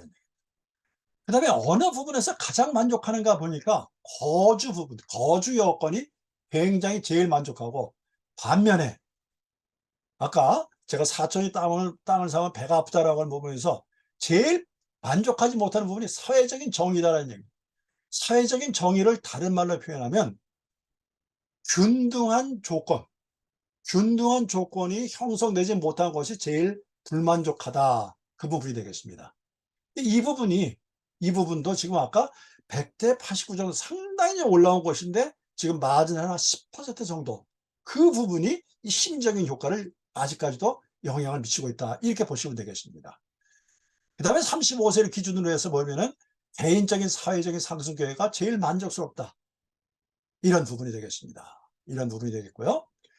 그 다음에 동독 주민들의 통일이 결국은 이득이냐 손해냐 라고 하는 걸 독일 전체로 볼 때 53%가 이득이 되었다. 동독 주민은 한 73%가 이득이 되었다. 서독 주민은 40% 이득이 되었다. 이렇게 지금 평가로 나타나고 있습니다. 자, 그 다음에 또 하나 이제 넘어가는 것이 통일 이후에 과연 그런 진정한 통일 기준은 무엇일까라고 할 적에 구동독 지역 사람들은 독일 어디서든지 자신의 노동을 통해서 좋은 삶을 살아갈 수 있을 때 이게 진정한 통일의 기준이 되어야 된다. 이런 부분이고, 그 다음에 맨 밑에 더 많은 동독 출신의 주민들이 엘리트 그룹에 진출할 때가 이런 부분도까지도 통일의 기준이 되었습니다. 그런데 아까 제가 지금 공고화 단계라는 거 말씀을 드렸었죠? 공고와 단편에서 두 가지, 이 만족시키지 못하는 두 가지 지표가 뭔가 하면 중요합니다. 경제적인 지표에서 차이, 이 부분하고 그 다음에 33년이 지난 시점에서 동독 체제를 주동해 나가는, 이끌어 나가는 주축 세력에 대한, 즉 동독 출신의 엘리트들이 충분히 그 엘리트 자리에 충원되고 있지 못하다. 이 부분이 현재 동독 주민들에게 불만으로 지금 남아있다라고 하는 겁니다. 이 부분에서 굉장히 이야기를 많이 해야 됩니다. 요도 넘어가겠습니다. 자, 요게 지금 사회 정의에 대한 이 진정하지 않는 것과 인정하는 부분이 되겠어요. 연령별입니다. 그러면 뭐 지금 보시면 요 지표가 2007년도의 지표입니다. 그러면 18세부터 24세까지는 쭉 수준명에서 사회적인 정의가 그래도 괜찮다라고 하는 분이 67%, 어린 아이들은 사회적인 정의가 나름대로 실현되었다라고 평가를 합니다. 반면에 60세 이상에 보면 이전보다 삶이 좋아졌다. 긍정적인 부분이 나타나는데 보세요. 25세부터 34세까지는 55%가 그렇지 않다라고 나타나고 있습니다. 이건 뭡니까? 이 사람들이 지금 현재 동독 사회를 이끌어가는 주축 세력들입니다. 빠른 기간 내에 동독과 서독 간의 소득의 균형을 기대했었는데 그렇지 못하다. 여기에서 나와서 자들이 우리는 2등급 시민밖에 안 되는 거라고 하는 평가가 이런 근원에서 나기 시작한 겁니다. 그 다음에 이제부터 교회를 중심으로 해서 말씀드리겠습니다. 동독 지역에서 통일 이후에 여러분 지금 이 그래프에서 보시면 오른쪽에 굉장히 파란 부분입니다. 마틴 루터가 성경 번역을 한 지역은 구서독 지역이 아니고 구동독 지역입니다. 구서독 지역은 왼쪽 부분은 대체로 이 구교, 카톨릭의 영향이 강한 지역이고 오른쪽 부분, 구동독 지역은 개신교의 영향이 강한 지역이었습니다. 물론 45년 동안 독일 동독 공산국가의 영향이 굉장히 강했습니다만은 그래도 이 베를린 장벽이 무너지면서 빠른 시간 내에 동독 지역 내에 개신교가 부흥할 것이다 라고 하는 것이 일반적인 예측이었습니다. 그런데 실질적으로 통일되는 과정에서 나타나는 경험적인 지표는 그 정반대의 현상으로 나타나고 있다는 부분입니다. 즉 통일이 되면 기독교가 독일 사회 내에서 더 굉장히 발전할 것이다, 발흥할 것이다 라고 기대를 했었는데 이 기대가 여지없이 깨지었다 이렇게 볼 수 있겠습니다. 그 첫 번째 지표가 하면 이 가난한 교인들이 교회에 안 나왔는데 교회를 떠나는 사람들이 또는 무종교주의자들이 굉장히 증가했다는 부분입니다. 그 배경은 유물론적인 공산주의 교육에 때문에 그렇다. 75%라는 것입니다. 이것이 향후에 우리가 휴전선이 붕괴되고 남북한 통일이 되었을 때에 우리가 결코 잊어서는 안 되는 중요한 지표라는 겁니다. 그리고 여기 보시면 이제 이거 금년에 나온 자료입니다만은 교회 탈퇴, 작년에 나온 자료입니다. 이거는 교회 탈퇴자가 지금 이렇게 쭉 나오고 이거 좀 다 나오게 되어 있습니다. 그 다음에 또 이러한 그 교회 가난한 교인들이 많이 증가가 됐던 배경은 뭔가 하면 동독 체제하에서 이 동독 이 국가보위부 시타지 국가보위부의 미션을 받은 비밀 경찰이나 이런 사람들이 독일 동독의 성직자, 동독 교회 내에 침투를 해서 이 사람들이 지도적인 역할을 했고 통일이 되고 나서 이 사람들이 정치 부분에 목사님들이 대거 정치인으로 변신을 하면서 주지사가 되고 그렇게 됐는데 중요한 것이 이 국가보위부가 갖고 있었던 여러 가지 문서가 공개되면서 이 국가보위부에 연루되었던 교회 성직자들이 전력이 노출되게 됐던 겁니다. 여기에서 오는 동독 크리스천들의 실망감 때문에 교회를 떠나는 가나안 교인들이 늘어나는 그러한 배경이 되었던 겁니다.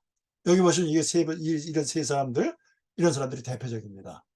티르제 같은 사람들, 그다음에 에펠만 이런 사람들이 국방부 장관까지 했고, 여기 또 지금 슈달페 이런 부분들, 이런 사람들이 이 소위 슈다지에 쫙 지었었다.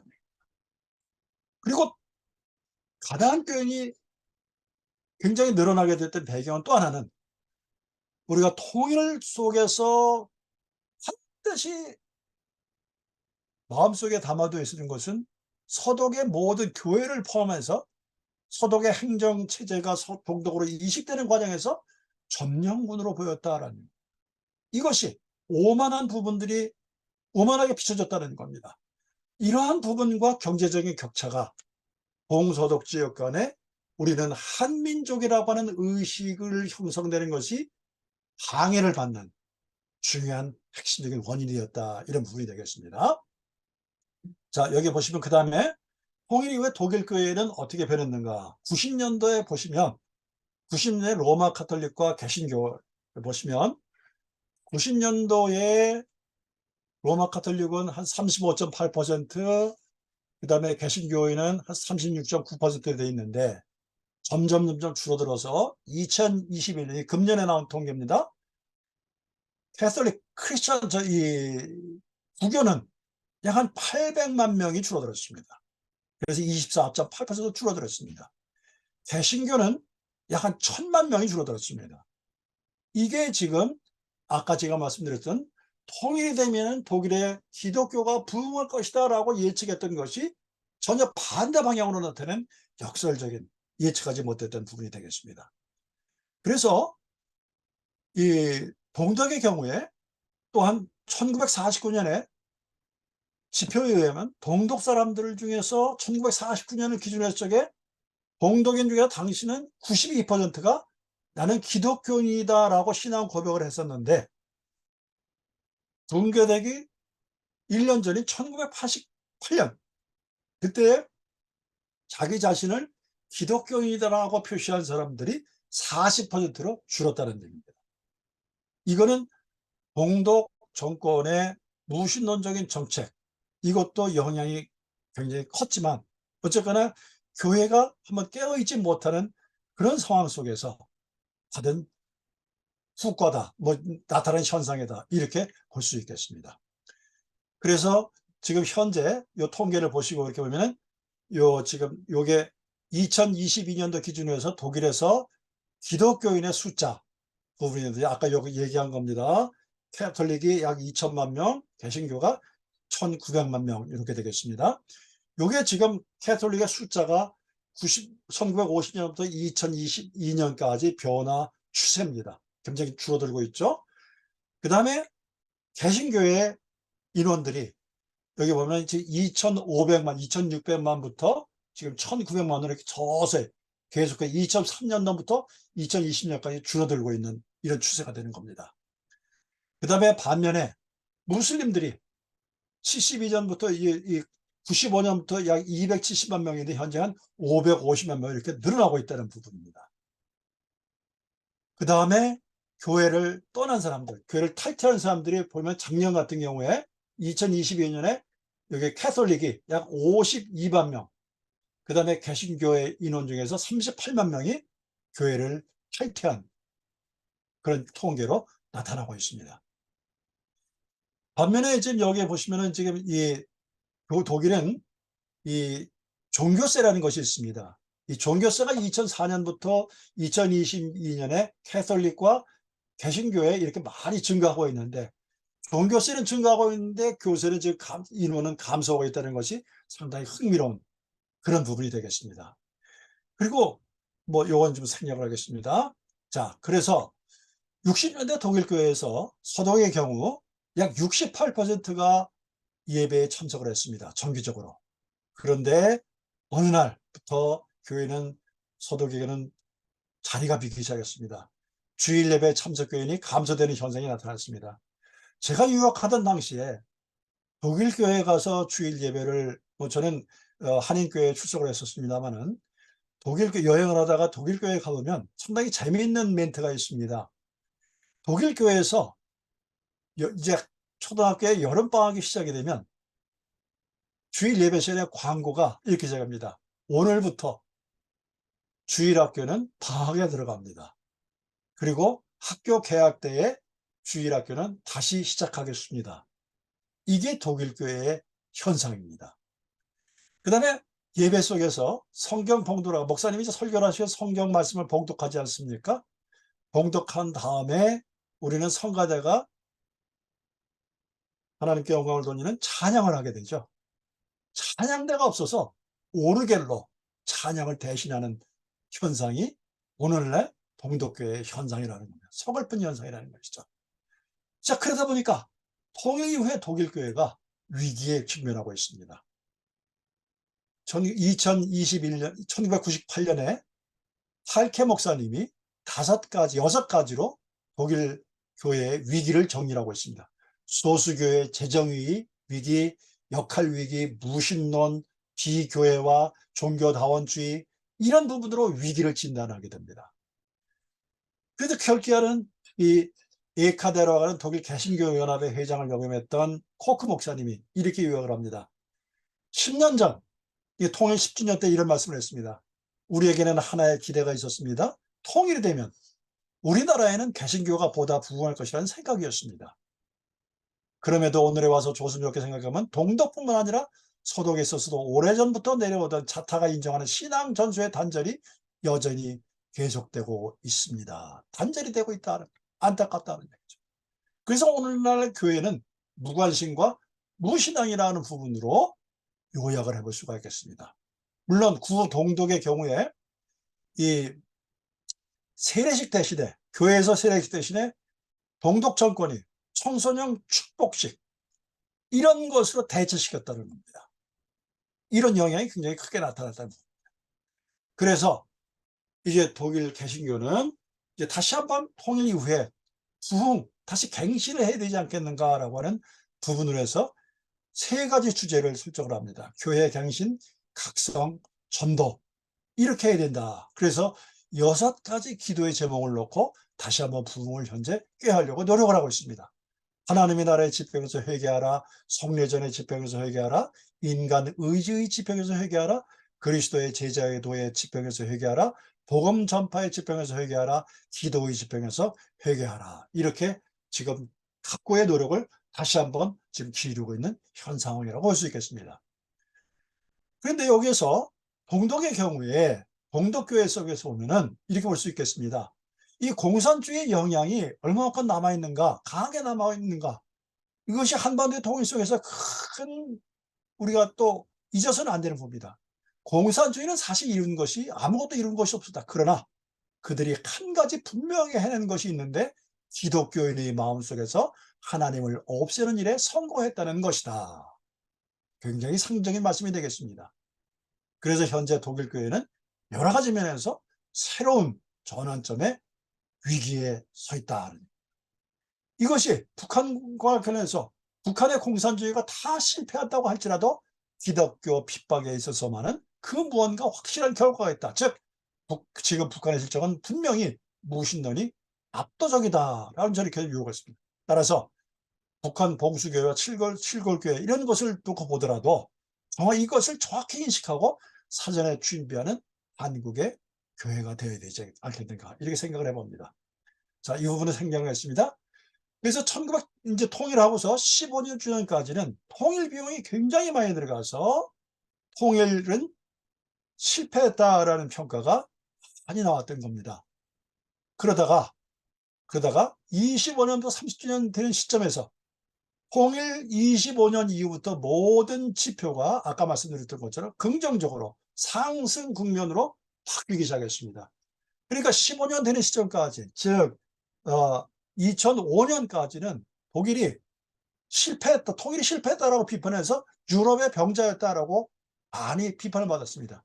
그런데 이 독일 통일 속에서 우리가 또 하나 독일 속에서 한반도 통일 준비하는 이 교회를 외에도 국가가 정치에서 교훈을 받아야 되는 것은 독일의 경우 통일과 관련해서 정권이 교체되더라도 통일 정책만큼은 일관적이었다는 얘기입니다.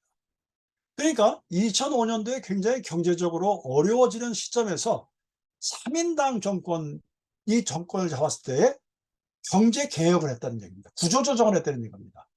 이것이 허리를 조이는 구조개혁, 경제개혁을 하면서 5년이 지난 시점부터 효과를 나타나기 시작해서 급기야 2025년이 되는 그 시점, 즉 2015년 이후부터는 독일이 전후의 라인강의 기적이라고 하는 칭송을 받았습니다만 현재는 이제 레일배강의 기적이다. 이런 말로 독일 통일의 성공사를 이렇게 요약을 할 수가 있다는 부분이 되겠습니다. 자, 그래서 여러 가지 경제적 성과가 많이 나타나고 있고요. 자, 여러분 지금 여기 보시면 이제 독일 사람들에게서 우리 통일을 준비하면서 아까 제가 제일 처음에 시대정신 속에 과거, 현재, 미래라고 하는 걸 말씀드렸습니다. 97년도부터 독일 정부는 매년 통일 백서를 발표하기 시작합니다. 여기 보면 2020년도에 나왔던 자료고요. 여기 좀 제가 자료를 또 하나 보여드리겠습니다. 이게 지금 보이시는지요? 보이십니까? 보이시면 표시 좀 해주시기 바랍니다. 자료가 안 보입니까? 예, 교수님 보이지는 않습니다. 아, 보이지 않습니까? 그러면 예. 지금 보여드리려고 하는 것이 지금 슬라이드의 왼쪽 지금 2020-21로 되어 있죠. 그거 지금 표지를 제가 지금 보여드리는 겁니다. 표지를 보여드리는 건데요. 이게 매년 나오고 97년부터 2021년까지 독일에서 매년 평가가 나오다가 32주년부터 독일 통일이 새로운 국면으로 접어들게 됩니다. 무슨 얘기냐? 독일 통일 준비하면서 아까 제일 처음에 통일 과정 속에서 마음을 얻는 것이 마음의 통일이 굉장히 중요하다 그런 말씀 드렸었죠. 이제 32주년 시점에서 오스트 도이칠란드 아인 노예블리 왼쪽 그림에 있는 이 부분이 되겠습니다. 여기 보이시죠? 그 제목이 뭔가 하면 오스트 도이칠란드 동독 아인 노예블릭이라는 것은 새로운 시각 이런 말입니다. 그래서 머리말에 이 책의 머리말에 이 곳의 머리말에 뭐라고 나오냐면 동독을 새롭게 바라보아야 할 때입니다. 이게 굉장히 중요한 말입니다. 무슨 얘기냐? 그 밑에 보시면 비교의 기준은 언제나 동독이 따라잡아야 할 서독이었다 이런 얘기죠. 모든 평가가 서독을 기준으로 해서 동독을 평가했는데 32주년쯤에서 역설적으로 이제 공고화 단계 마음의 통일을 완성할 수 있는 키를 누가 잡고 있느냐? 동독이 잡고 있다는 얘기입니다. 아까 그 원인이 뭐냐? 아까 동독 출신의 지도급의 충원이 그들이 원하는 만큼 비율이 충원이 되지 않았다고 그런 말씀드렸었죠. 그런 부분으로 해서 이제 통일이 언제 궁극적으로 완성될 수 있을까라고 하는 결정 키를 누가 갖고 있느냐? 동독이 쥐고 있다는, 구동독 지역 주민들이 쥐고 있다는 부분이 되겠습니다. 이게 마음의 통일이 그만큼 어렵다는 얘기입니다. 그러니까 한국의 기독교는 휴전선이 붕괴되는 걸로 통일이 된다는 것이 아니고 우리 북한 주민들도 정말로 하나님의 마음, 그리스도의 마음으로 우리가 북한 주민들의 마음을 우리가 얻을 수 있도록 차가운 머리와 뜨거운 가슴으로 그들을 맞이할 수 있는 준비가 될 때에 하나님께서는 카이로스의 통일을 허락하시지 않겠는가라는 것이 제가 학자로서 보는 중요한 교훈이다. 이렇게 볼 수 있겠습니다. 이거를 선행할 수 있는 부분들은 우리 크리스찬들이 먼저 앞장을 쓸 때에 비기독교인들도 우리 크리스찬들을 보면서 같이 그 통일의 하나됨으로 동참할 수 있는 저력이 거기에 있을 것이다 라고 저는 주장을 합니다. 그 다음에 이제 마지막 금년에 나온 자료입니다. 금년에 나온 자료가 지금 여기 지금 저 앞에 표지를 보고 계시겠죠. 자, 요게 지금 다시 한번 잘 안 보이는데요. 자, 요게 표시 이제 조금 멀리 갖고 올까요? 잘 안 되네요. 잘 안 되는데 일정히 보시면 되겠습니다. 자, 해보겠습니다. 자, 요게 이제 금년에 나온 자료가 되겠습니다. 금년에 나온 자료인데, 이 금년에 나온 자료를 한번 요약을 하면, 통일은 완료되었다. 요게 지금 요 자료에서 보면은, 통일은 완료되었다. 그러나 완전하게 끝난 것은 아니다. 이게 금년 자료의 요약입니다. 그래서 통일 후, 여기 보시면 통일 후 33년이 지난 시점에 독일 분단의 흔적은 여전히 눈에 뜬다. 분명히 동서도권의 구조적인 차이는 줄어들고 일부는 사라졌다. 그러나 여전히 돌봐야 될 지역은 좀 남아있기 때문에 역설적으로 이 자료에서 뭐라고 얘기하면 통일을 더 강화시킬 필요가 있다라는 것이 금년에 나온 자료, 한 달 전에 나온 자료에서 그렇게 지금 강조를 하고 있습니다. 이게 지금 9월 27일에 출판된 자료입니다. 한 달 전에. 자, 여러 부분이 되겠습니다. 자, 이제 마지막 결론 부분이 되겠습니다. 이제 한 3분 정도에 요약을 하겠습니다.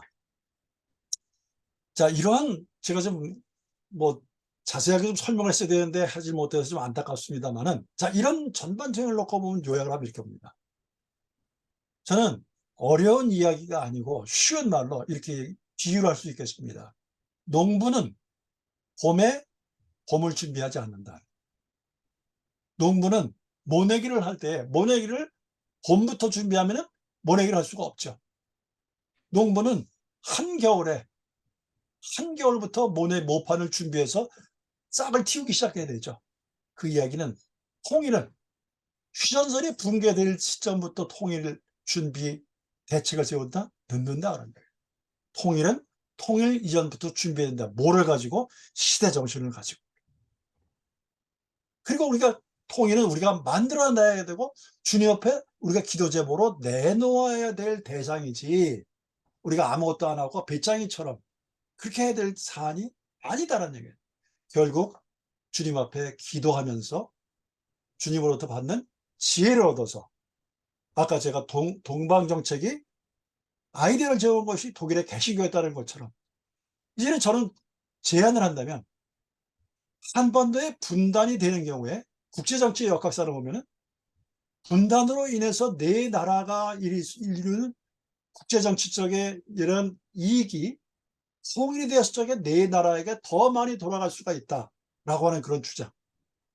그 다음에 독일 통일은 통일 자체만 주장한 것이 아닙니다. 통일의 논리가 유럽 통합이라고 하는 과정 속에서 유럽 통합이 될 때에 유럽 나라들이 하나로 되어가는 쪽에서 분단은 걸림돌이다. 그러니까 통일이 된다. 이런 논리를 개발했던 겁니다. 우리도 동북아의 평화는 남북한의 분단 속에서는 결코 이루어질 수 없는 명제다. 그러니까 통일이 돼야 된다. 뭘로? 평화적으로. 이런 것들을 이제 우리 개신교들이 주님으로부터 기도하면서 하나로 중요한 문서로 만들어내야 된다는 얘기죠. 그렇게 하면은 우리가 준비하면서 통일을 우리들의 관점으로, 하나님의 관점으로 만들어 나갈 수 있겠다라는 얘기입니다. 자, 그 다음에 중요한 것이 그 과정 속에서 저는 이제 금년도 6월 통계까지 지금 나오고 있습니다. 지금 탈북자들, 북한 이탈 주민, 저는 북한 이탈 주민 탈북자 이렇게 쓰는데 실제로 탈북자들 북한 이탈 주민에서 강연할 적에 그분들을 어떻게 부르는가 하면 남쪽으로 이사하신 분들, 저는 그렇게 표현을 합니다. 남쪽으로 이사하신 분들, 그분들이 통일이 됐을 경우에 남과 북을 연결시켜 줄 수 있는 고리가 될 수 있습니다. 그분들을 주님께서는 시험하고 계신다는 얘기죠. 지금 남쪽에서 지금 와 있는 북한 이탈 주민들을 우리가 이해하고 돕고, 그런 부분 속에서 주님께서 카이로스의 통일을 결정하실 것이 아니겠는가, 그렇게 생각합니다. 왜 제가 이런 말씀을 드리는가 하면 2008년부터 탈북자들이 다시 한국을 떠나는 현상이 나타나는, 그 이야기는 뭐냐? 남한에서 적응이라는 것이 굉장히 어렵다라는 것이죠. 저도 독일에서 이런 분들을 참 많이 만났습니다. 가슴 아픈 일이었습니다. 이런 부분을 우리가 좀 잘 준비를 해야 될 뿐이고, 통일 후에 독일 교회의 현실은 한국 교회에게 무엇을 하는가? 많은 준비가 필요하다. 통일은 그저 좋은 것만 오는 것은 아니다. 기쁨과 많은 교회적 과제들이 동반되고 통일로 인해서 교회의 사회적인 책임이 증가하다. 통일이 교회의 부흥으로 반드시 이어지는 것은 아니다. 한국의 통일을 위해서 한국교회는 사역을 위한 창구를 단일화시켜야 되겠다. 기독교와 민족관계를 성경적으로 바르게 정립해야 되겠다. 그런 부분이 한국에 대한 그 이 교훈이다 이렇게 볼 수 있겠고요. 뭐 통일 비용은 지금 말씀은 다 못 드렸습니다만은, 그래서 마지막으로 저는 새로운 통일 개념이라는 걸 말씀드리고 싶습니다. 통일, 다스릴 통일에서 통할 통자로, 즉 통일은 하나라는 거죠. 단순히 휴전선이 붕괴되는 그 단계보다도 이제 물리적인 통할과 마음의 통일까지 생각해서 통합을 전제로 한 한반도의 통일을 준비해야 되지 않겠는가라고는 말씀으로 좀 빠르게 좀 했습니다만은 얼마나 전달이 있어서 잘 모르겠습니다만은 이렇게 해서 제 말씀을 마치도록 하겠습니다. 경청해 주셔서 대단히 감사합니다. 사랑하고 축복합니다. 예, 교수님 감사합니다. 우리 긴 시간 강의해 주신 교수님께 박수로 우리 감사의 마음을 표현하면 좋겠습니다. 네, 예, 감사합니다. 감사합니다. 교수님, 저희 공유를 중단해 네. 주시면, 예, 감사합니다. 네. 지금부터 우리 질의응답 시간을 가지도록 하겠습니다. 네. 손들기 기능을 이용해 주시면 제가 바로 한 분씩 바로 질문하실 수 있는 기회를 드리도록 하겠습니다. 네. 예, 질문해 주시죠. 안녕하세요. 예. 말씀해 주세요. 네. 이성영 권사님, 예. 너무나 많은 걸 전달해 주시려고 너무나 애쓰시는 교수님 감사드립니다. 교수님께서는 독일 유학 가셨는데 북한 혹시 직접 방문하신 적 있으신가요? 여러 가지 뭐 여건이 안 되고 이전에 북한 금강산은 몇 차례 다녀왔었습니다. 그러면은 북한에 있는 어떤 뭐 정치나 뭐 교수님하고 관련돼 있는 그런 어떤 학부 뭐 이런 비슷한 뭐라고 해야 되나요? 그 어떤 전공하시는 네. 분들이랑 이렇게 교류하신 적은 있으세요? 사실 지금 그 정도로 지금 많이 공부하고 있습니다. 제 전공이 지금 그런 부분입니다. 네. 네. 아까 그 전공은 그 쓰레기가 됐다고 하는 그 말씀 듣고 되게 조금 안타깝긴 했는데, 예. 예. 그게 궁금했습니다. 직접 얼마나. 예, 그러시군요. 제 전공은 이제 정치학이고요. 네. 정치학이 국제정치고 사실 독일로 가게 되는 것이 어떻게 보면 하나님의 은혜였습니다. 지금 간증을 할 시간이 없어졌습니다만은 참 이렇게 여러분에게 지금 이런 말씀을 전하는 것이 어쩌면 기도하는 가운데서 주님께서 1987년이죠. 그때 독일로 제 기도를 들어 응답하셔가지고, 아니면 주님께서 그렇게 기도시키시고 그쪽에서 현장을 목도하게 하시고 준비하기 위한 분을 이미 그때부터 저를 훈련시키지 않으셨나, 그런 점에서 쓰임받고 있지 않나 해서 늘 감사할 따름입니다. 예, 또 추가로 질문 있으시면 제가 기회를 드리도록 하겠습니다. 예, 이미선 목사님 질문하시죠. 목사님, 저기 음소거 해제하시고요. 네, 안녕하세요. 2017년도 종교계 500주년을 맞이해서 독일을 다녀왔습니다.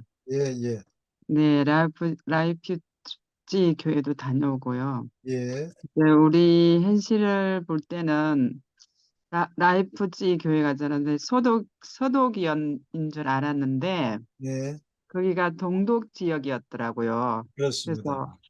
그래서 우리 현실을 볼 때는 북한에 교회가 있어서 그런 촛불 집회를, 기도회를 할 수 있는 상황이 아니어서 네, 저는 이제 서독 교회였으려니 생각을 했는데 동독 교회라고 예, 나중에 좀 알게 되면서 좀 네, 놀랬던 적이 있어요. 예, 그리고 그 기독교가 이렇게 기독교 부흥이 많이 이렇게 쇠퇴가 됐다고 하니까 좀 네, 많이 좀 이런 사실을 또 접하고 나니까 좀 마음이 아프고요. 예, 많은 그 카톨릭도 그러고 카톨릭도 그쪽에 종교 비율이 기독교와 비슷하네요. 네, 독일이요. 그렇습니다. 네, 저는 개신교가 월등히 많을 줄 알았는데 아닙니다. 그래서 제가 오늘 그 통계를 보여드리는 겁니다. 예. 그래서 하여튼 뭐 개신교든 카톨릭이든 다 그 교인들이 떠난다고 하고 그리고 또 무슬림이 뭐 550만이라고 네, 그랬나요? 네, 네, 550만이라는 무슬림이 이제 또 늘어나고 이런 네, 상황이 돼서 좀 마음이 많이 좀 아프긴 한데요. 그래서 지금 교수님께서 북한은 이제 주체 사상이잖아요. 네, 이 서독과 동독 그래도 기독교 그 문화 천년의 기독교 문화 속에서 왔지만 이제 북한 같은 경우는 완전 주체 사상으로 네, 그렇게 무장이 돼 있고 제가 이제 탈북민을 10년 이상 겪으면서 네, 제가 그 남자 탈북민들 네, 여자분들하고 남자분들은 또 다르더라고요. 네, 남자분들은 완전 주체 사상으로 똘똘똘 뭉쳐져서 완전 돌이더라고요. 네, 전혀 네, 교회를 뭐 10년을 다녀도 처음에 네, 그 모습 그대로더라고요. 예, 네, 목사님 참, 질문을 한번 간단하게 말씀해 주시면 네, 좋겠습니다. 예, 예. 그래서 교수님 지금 말씀하신 것처럼 이제 통일을 준비하는 데 있어서 우리가 어, 이제 동독과 서독은 이랬지만 우리 한국과 북한의 그런 모습을 볼 때 이제 통일되었을 때 그 부분을 이제 교수님 이야기하셨잖아요. 네. 그래서 지금 북한의 이런 상황에서 통일이 되면 어떻게 될까? 그 부분을 말씀을 해주셨는데 그에 대한 해답은 있으실까요, 교수님? 어, 두 가지로 말씀을 드리겠는데요. 첫째는 그 부분조차도 하나님께서 역사하시는 부분이고, 두 번째가 그러면 그런 것을 우리가 독일 사례를 보면서 우리는 어떻게 보아야 될 것인가? 이거는 저는 이렇게 생각합니다. 독일은 통일이 지금 과거 삽니다. 음, 우리는 미래 삽니다.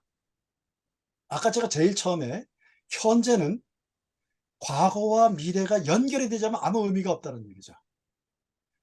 독일이 저는 지금 1989년 11월 9일에 베를린 장벽 무너질 때 사실 좀 참 많이 울었습니다. 주님, 왜 여기서 지금 저 이거 보게 하십니까? 그런데 독일은 33년이 지났는데 우리는 여체는 안 되고 있습니다.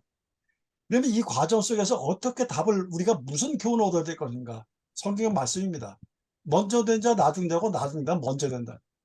독일 통일 과정 속에서 잘한 것과 잘못된 고쳐야 될 것을 반면 교사를 삼아야 된다는 얘기죠. 그렇게 되면 한국인의 저력은 굉장히 저는 강하다고 봅니다. 얼마든지 창조적으로 적용할 수 있는 능력이 있다는 얘기죠. 이게 우리들의 그 인간적인 부분에서 우리가 깨우쳐야 될 부분이고, 두 번째, 아까 주체사상으로 되는 부분이 있지 않습니까? 여기에서 우리가 지금 제가 조금 한 1, 2분만 조금 더 답변을 드려야 되겠습니다. 영민한 정치 지도자를 위해서 기도해야 된다는 얘기예요. 영민한 정치 지도자, 지혜로운 정치 지도자. 무슨 얘기인가 하면 저는 아까 비디오를 보여드렸습니다만 동독이 그렇게 두 마디로 허망에 무너질 줄은 몰랐습니다. 북한도 그렇게 될 가능성이 있다라는 얘기입니다. 왜? 눈으로는 보이지 않지만 북한에도 좀 지하교회가 있다라고 하는 부분입니다. 이 부분이 상황이 변동이 됐을 적에 어떤 역할을 할 것인가, 그건 하나님만 아십니다. 그것을 위해서 기도를 해야 됩니다. 두 번째, 주체사상이 굉장히 강력한 것을 무시하면 안 된다. 이게 하나님의 영역도 있지만 동독 케이스에서 제가 예를 하나 드리겠습니다.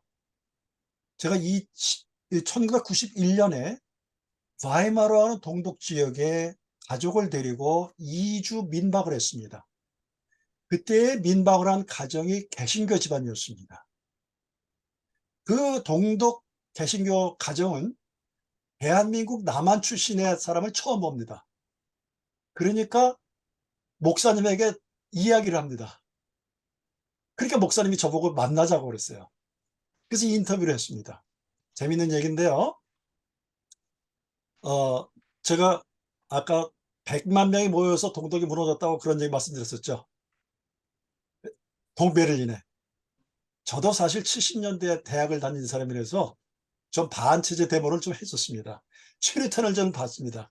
100만 명 모인 거 보고 저거 한 36만, 32연발짜리 한 10방만 공중에서 터트리면 데모대 진압될 수 있을 텐데 제가 그 목사님께 최루탄이 뭐냐고 물어보니까 최루탄이 뭡니까? 라고 반문을 했습니다. 여기서 우스갯소리로 동독은 최루탄이 없어서 망했습니다. 두 번째, 제가 놀란 것은 그 목사님이 저에게 한국의 개신교가 어떻게 이렇게 단기간 내에 빨리 부흥을 했느냐. 제가 그렇게 대답했습니다. 목사님 몇 시에 일어나십니까? 뭐 7시, 8시. 그러니까 안 되죠. 무슨 말이냐. 4시 반 5시 일어나셔야죠. 무슨 소리예요? 새벽 기도를 하셔야 되죠. 제가 그렇게 용담을 했었습니다. 자, 그런데 영민한 묘에서 기도해야 되는 얘기는 동독이 이렇게 험하게 무너지고 나서 동독이 서독에게 통일을 하자고 제안을 합니다. 폴은 그런데 거기에서 그거를 거부를 합니다. 그렇게 이렇게는 못해. 무슨 얘기냐? 분단되는 과정에서 동독에는 연방 체제가 무너졌습니다. 폐지됐습니다. 그래서 북한처럼 단극 체제가 됐습니다. 연방 제도가 폐지됐습니다. 콜이 우리하고 통일을 하려면 너희들 동독 지역에 있었던 연방을 부활시켜라. 어떻게 부활하느냐? 동독 체제, 너희들 체제에서 정치적으로 완전히 자유민주주의로 바꿨다라고 하는 것이 바꿔라는 얘기죠. 그래서 동독 인민의회가 최초로 자유선거에 의해서 선출이 돼가지고 5개의 연방으로 환원을 되고 아까 제가 통일은 동독 통일은 동서독의 통일은 흡수통일이 아니라고 말씀드렸었죠. 동독의 단극 체제가 5개로 환원된 연방이 개별적으로 독일 연방국에 가입을 한 겁니다. 가입 통일입니다. 자, 그런데 여기서 제가 지금 주체사상과 말씀드린 겁니다. 자, 그 당시에 바이마르의 가족에 그때 그 가정에 자녀가 4명이었습니다. 그때 아이들이 8살부터 15살짜리입니다. 지금 33년이 지나니까 40대, 50대가 되죠. 이들이 지금 오늘날 동독을 이끌고 가는 주축 세력입니다. 자, 그런데 이 친구들이 사회주의에서 종교교육, 종교의 중요성, 이거 무신론 영향을 그대로 받았던 겁니다. 오늘날 이 시대에 독일에서는 교육기관 속에서 공교육기관에서 종교교육을 실시하게 되는데 동독에서 이걸 다시 종교교육을 시키려고 하다 보니까 이게 개별적으로 동독의 연방주기 때문에 독일은 연방주기 때문에 교육 권한은 각 개별주에 있습니다. 그런데 이 개별주의 사안을 누가 결정하느냐? 교육이니까 선생님들이 결정을 해야 되고 학부형들이 결정을 해야 되죠. 이 아이들이 그때 10살, 15살, 20살 때 이 아이들은 오늘 주축세력입니다. 이 사람들의 머릿속에서는 하나님에 대한 존재가 없습니다. 그러니까 동교교육을 다시 들어오는 것이 지금 굉장히 지금 어려움을 겪고 있다는 얘기입니다.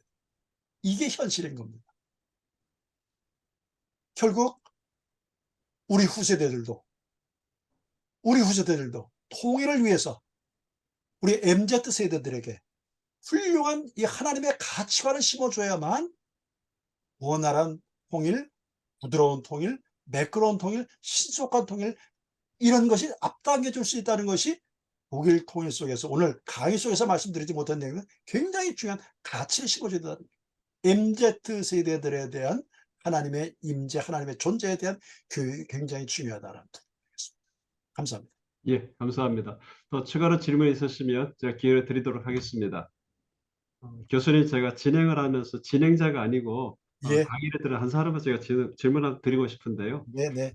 제가 강의를 들으면서 통일 이후에 네. 그런 동서독의 교회 상황이 저희들이 준비하는 데는 제가 많은 시사점이 있어서 도움이 많이 되었습니다. 예. 제가 드리고 싶은 말씀은 동서독 통일 과정에 대한 것을 사례로 해서 오늘 강의를 하셨기 때문에 네. 제가 드리고 싶은 핵심 내용은 동서독이 통일되기 이전의 그 격차하고 지금 우리 남북 간의 격차가 비교가 안 될 정도로 저희는 1인당 GDP만 해도 30대 1 정도 차이가 나는 그런 상황이 넘죠. 네. 예, 그다음에 방송이가 기타 등등 네. 비교가 안 되는 그런 상황이 지금 너무나 이렇게 벌어져 있거든요. 네. 특히 핵무장 자체가 지금 완성이 되어 있는 그런 상황이고 네. 그렇다고 하면 네. 동서독 통일 과정 속에 우리 한반도에 적용하고 벤치마킹 할 수 있는 가장 핵심적인 내용을 한마디로 좀 줄여서 말씀해 주시면 제가 도움이 좀 크게 될 것 같습니다.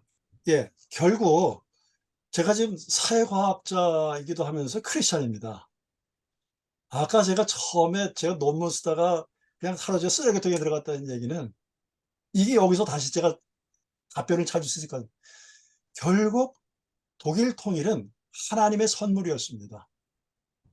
한반도의 통일, 지금 핵무기가 굉장히 위협적인 부분으로 이거는 사실입니다. 부인할 수 없습니다.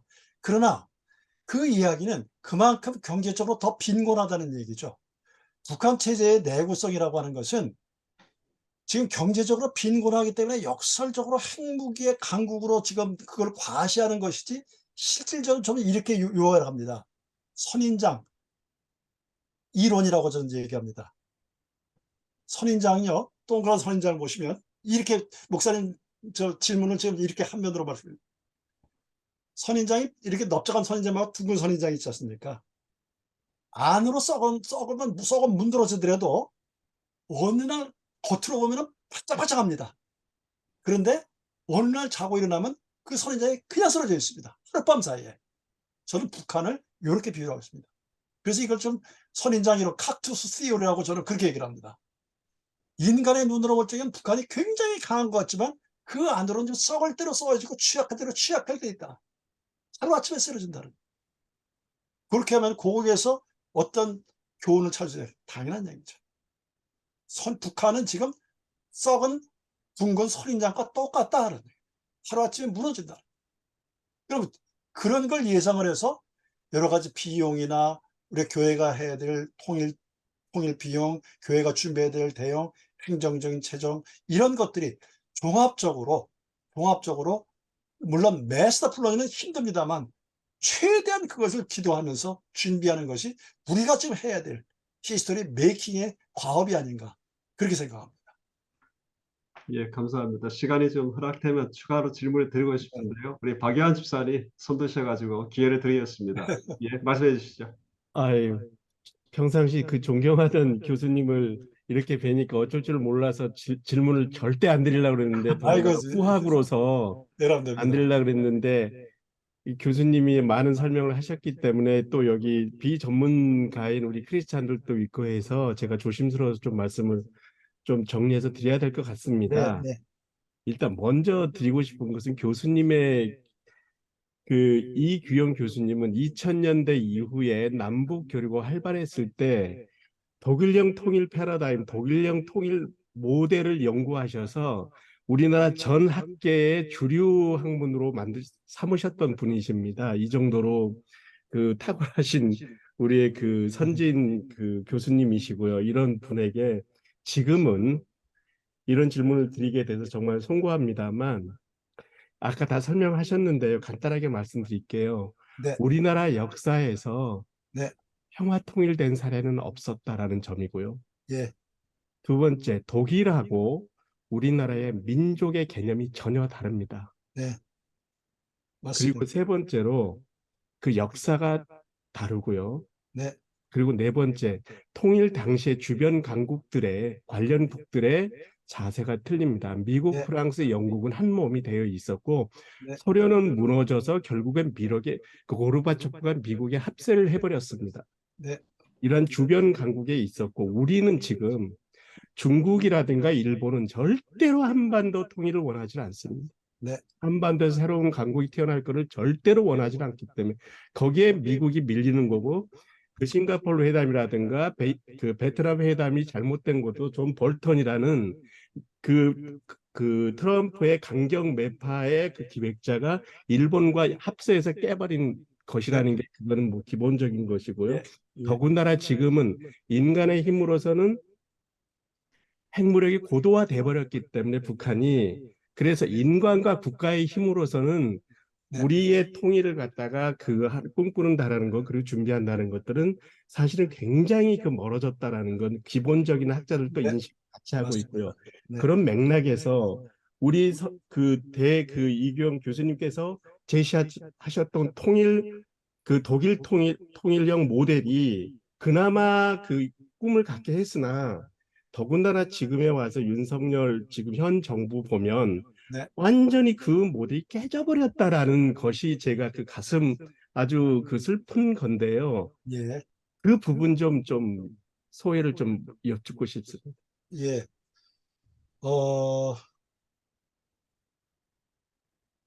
사례가 없었다. 역사라고 하는 것이 반복되는 것이다. 라고 얘기하는데 저는 이 학자 공부하는 사람으로서 역사가 부분적으로 유사하게는 반복되지만 동일한 현상이 반복되지는 않는다. 그리고 역사는 깨지기 마련이다. 새로운 역사가 새로운 사건은 늘 일어날 수밖에 없다라고 하는 것이 제가 지금 정치학 공부하면서 새로운 상황으로 바뀔 수밖에 없다라는 얘기는 제가 논리적으로 이론적으로 설명을 가능합니다. 왜 그러냐? 지금 우리 박영환 지사님께서 말씀하신 것 중에서 제가 이 평화통일 사례가 없었다, 역사가 다르다, 주변과 자세가 틀리다, 맞습니다. 동의합니다. 그런데 중요한 거는 크로노스의 관점과 카이로스의 관점에서 볼 적에 크로노스의 관점입니다만 크로노스의 관점에서 어느 시대에는 어땠으니까 이게 그 다음에는 될 수가 없다라고는 단정할 수가 없다는 얘기입니다.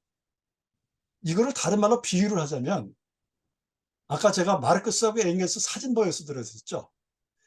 마르크스가 얘기했던 자본론이라고 하는 상황은 오늘날 시대에 맞는 서적이 아닙니다.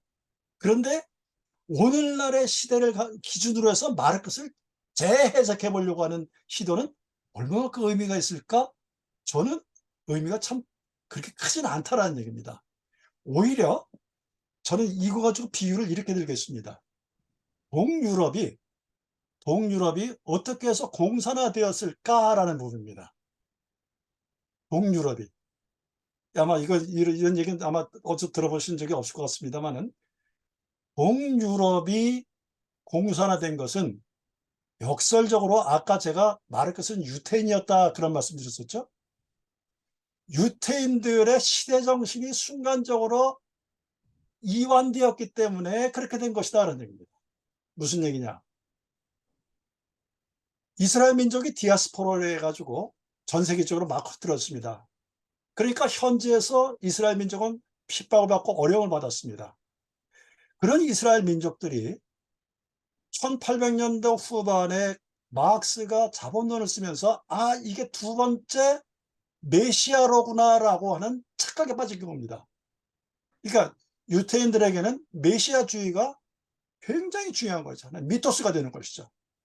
그래서 1900년도 초에 소련 혁명이 일어나고서 동유럽의 지역에 있었던 유태인들이 대거 모스크바로 집결을 해서 거기서 혁명 훈련을 받습니다. 혁명 훈련을 받아가지고 돌아가서 살라미 작전, 연어에서 조금씩 떼면서 작전으로 해서 동유럽이 공산화되는, 이게 역사에서 볼 수 있는 또 하나의 현상인 겁니다. 자, 이 얘기는 무슨 얘기냐? 결국 인간이 볼 수 있는 부분들 정확하게 봐고 논리적으로 합리적으로 생각을 해야 되고, 그것이 저냐? 저는 그렇게 보지 않아요. 하나님께서 생각하신 부분이 분명히 있다. 그것이 우리가 부족하기 때문에 크리스찬들은 더더욱이나 과학적으로 생각하면서 플러스 알파라고 하는 영역, 홍일은 이 알파의 영역을 제외하고는 절대 이루어질 수가 없다는 것이 제가 개인적으로 사회과학을 공부하는 사람이고 또 크리스찬으로서 갖고 있는 종합적인 시각이라고 저는 그렇게 볼 수 있겠습니다. 북한 핵이 굉장히 힘듭니다. 그런데 그것은 무엇을 반증하는 것일까? 그 이야기는 통일이라고 하는 것은 어쩌면 역설적으로 인간이 아까 브란트 얘기를 했었습니다만 그런 환경보다 통일의 시각은 어느 정도 더 가까이 와 있을 것이다. 아까 제가 지금 그 박사학위 논문을 쓰면서 참 어려운 일을 썼다면서 그때 다시 주님께서 준 지혜가 있었습니다. 아까 시대정신이라는 거였는데 우리가 변화라고 하는 볼적에는 이건 제가 좀 굉장히 학자로서 저만 강조하는 겁니다. 변화는 두 가지 차원을 동시에 봐야 된다. 변화의 속도와 변화의 결과라는 겁니다. 무슨 얘기냐? 변화라고 하는 것은 일반적으로 우리가 얘기할 때 개혁이라는 말과 혁명이라는 용어를 씁니다. 개혁이라고 하는 말은 단시간 내에, 혁명이라는 말은 단시간 내에 인간이 통제할 수 없을 시스템 A가 시스템 B로 갑자기 바뀌는, 단시간 내에 통제할 수 없는 순간으로 빠른 시간에 바뀐 겁니다. 근데 개혁이라고 하는 것은 완만하고 점진적으로 시스템 A가 A 프라임, A2 프라임, A3 프라임에서 A의 N 프라임까지 쭉 가는 것이다. 그런데 변화라는 것은 변화의 속도를 얘기하지만 저는 일반적으로 학계에서 변화의 결과까지도 집어넣어서 봐야 된다. 무슨 얘기냐? 1989년에 폴란드와 헝가리와 체코슬로바키아와 동독과 루마니아가 무너졌습니다. 논문을 다시 쓰는 과정에서 변화의 결과를 놓고 보니까 폴란드는 1979년부터 변화가 시작됐습니다. 헝가리는 이게 10년입니다. 헝가리는 10개월. 그 다음에 체코슬로바키아는 동독 10주, 체코슬로바키아 10일, 루마니아는 10시간.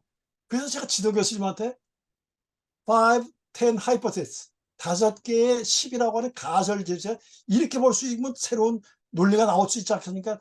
그 아이디어 그걸로 한번 보자 그래가지고 사실 제가 그 이론을 새로 만들어서 그걸로 박사학위 논문을 마쳤습니다.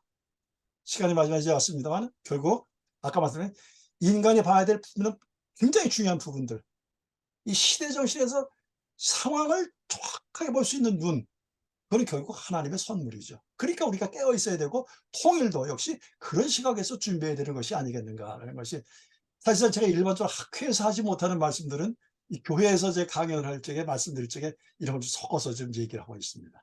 고맙습니다. 예, 감사합니다. 저희가 9시 반까지 예정되어 있고요. 그 다음에 제가 마지막 또 광고를 좀 해야 되기 때문에 혹시 한 분 정도 더 질문이 있으시면 제가 기회를 드리도록 하겠습니다. 예, 없으시면 제가 교수님께 당분 말씀이 아니고요. 마지막으로 저희가 선교단체나 이렇게 타 교단이 아니고 장로님께서도 성결교회 장로님이시고요. 예. 저희가 북한 선교위원회, 통일선교원 산하에, 북한 선교위원회 산하에 있는 기관이기 때문에 네.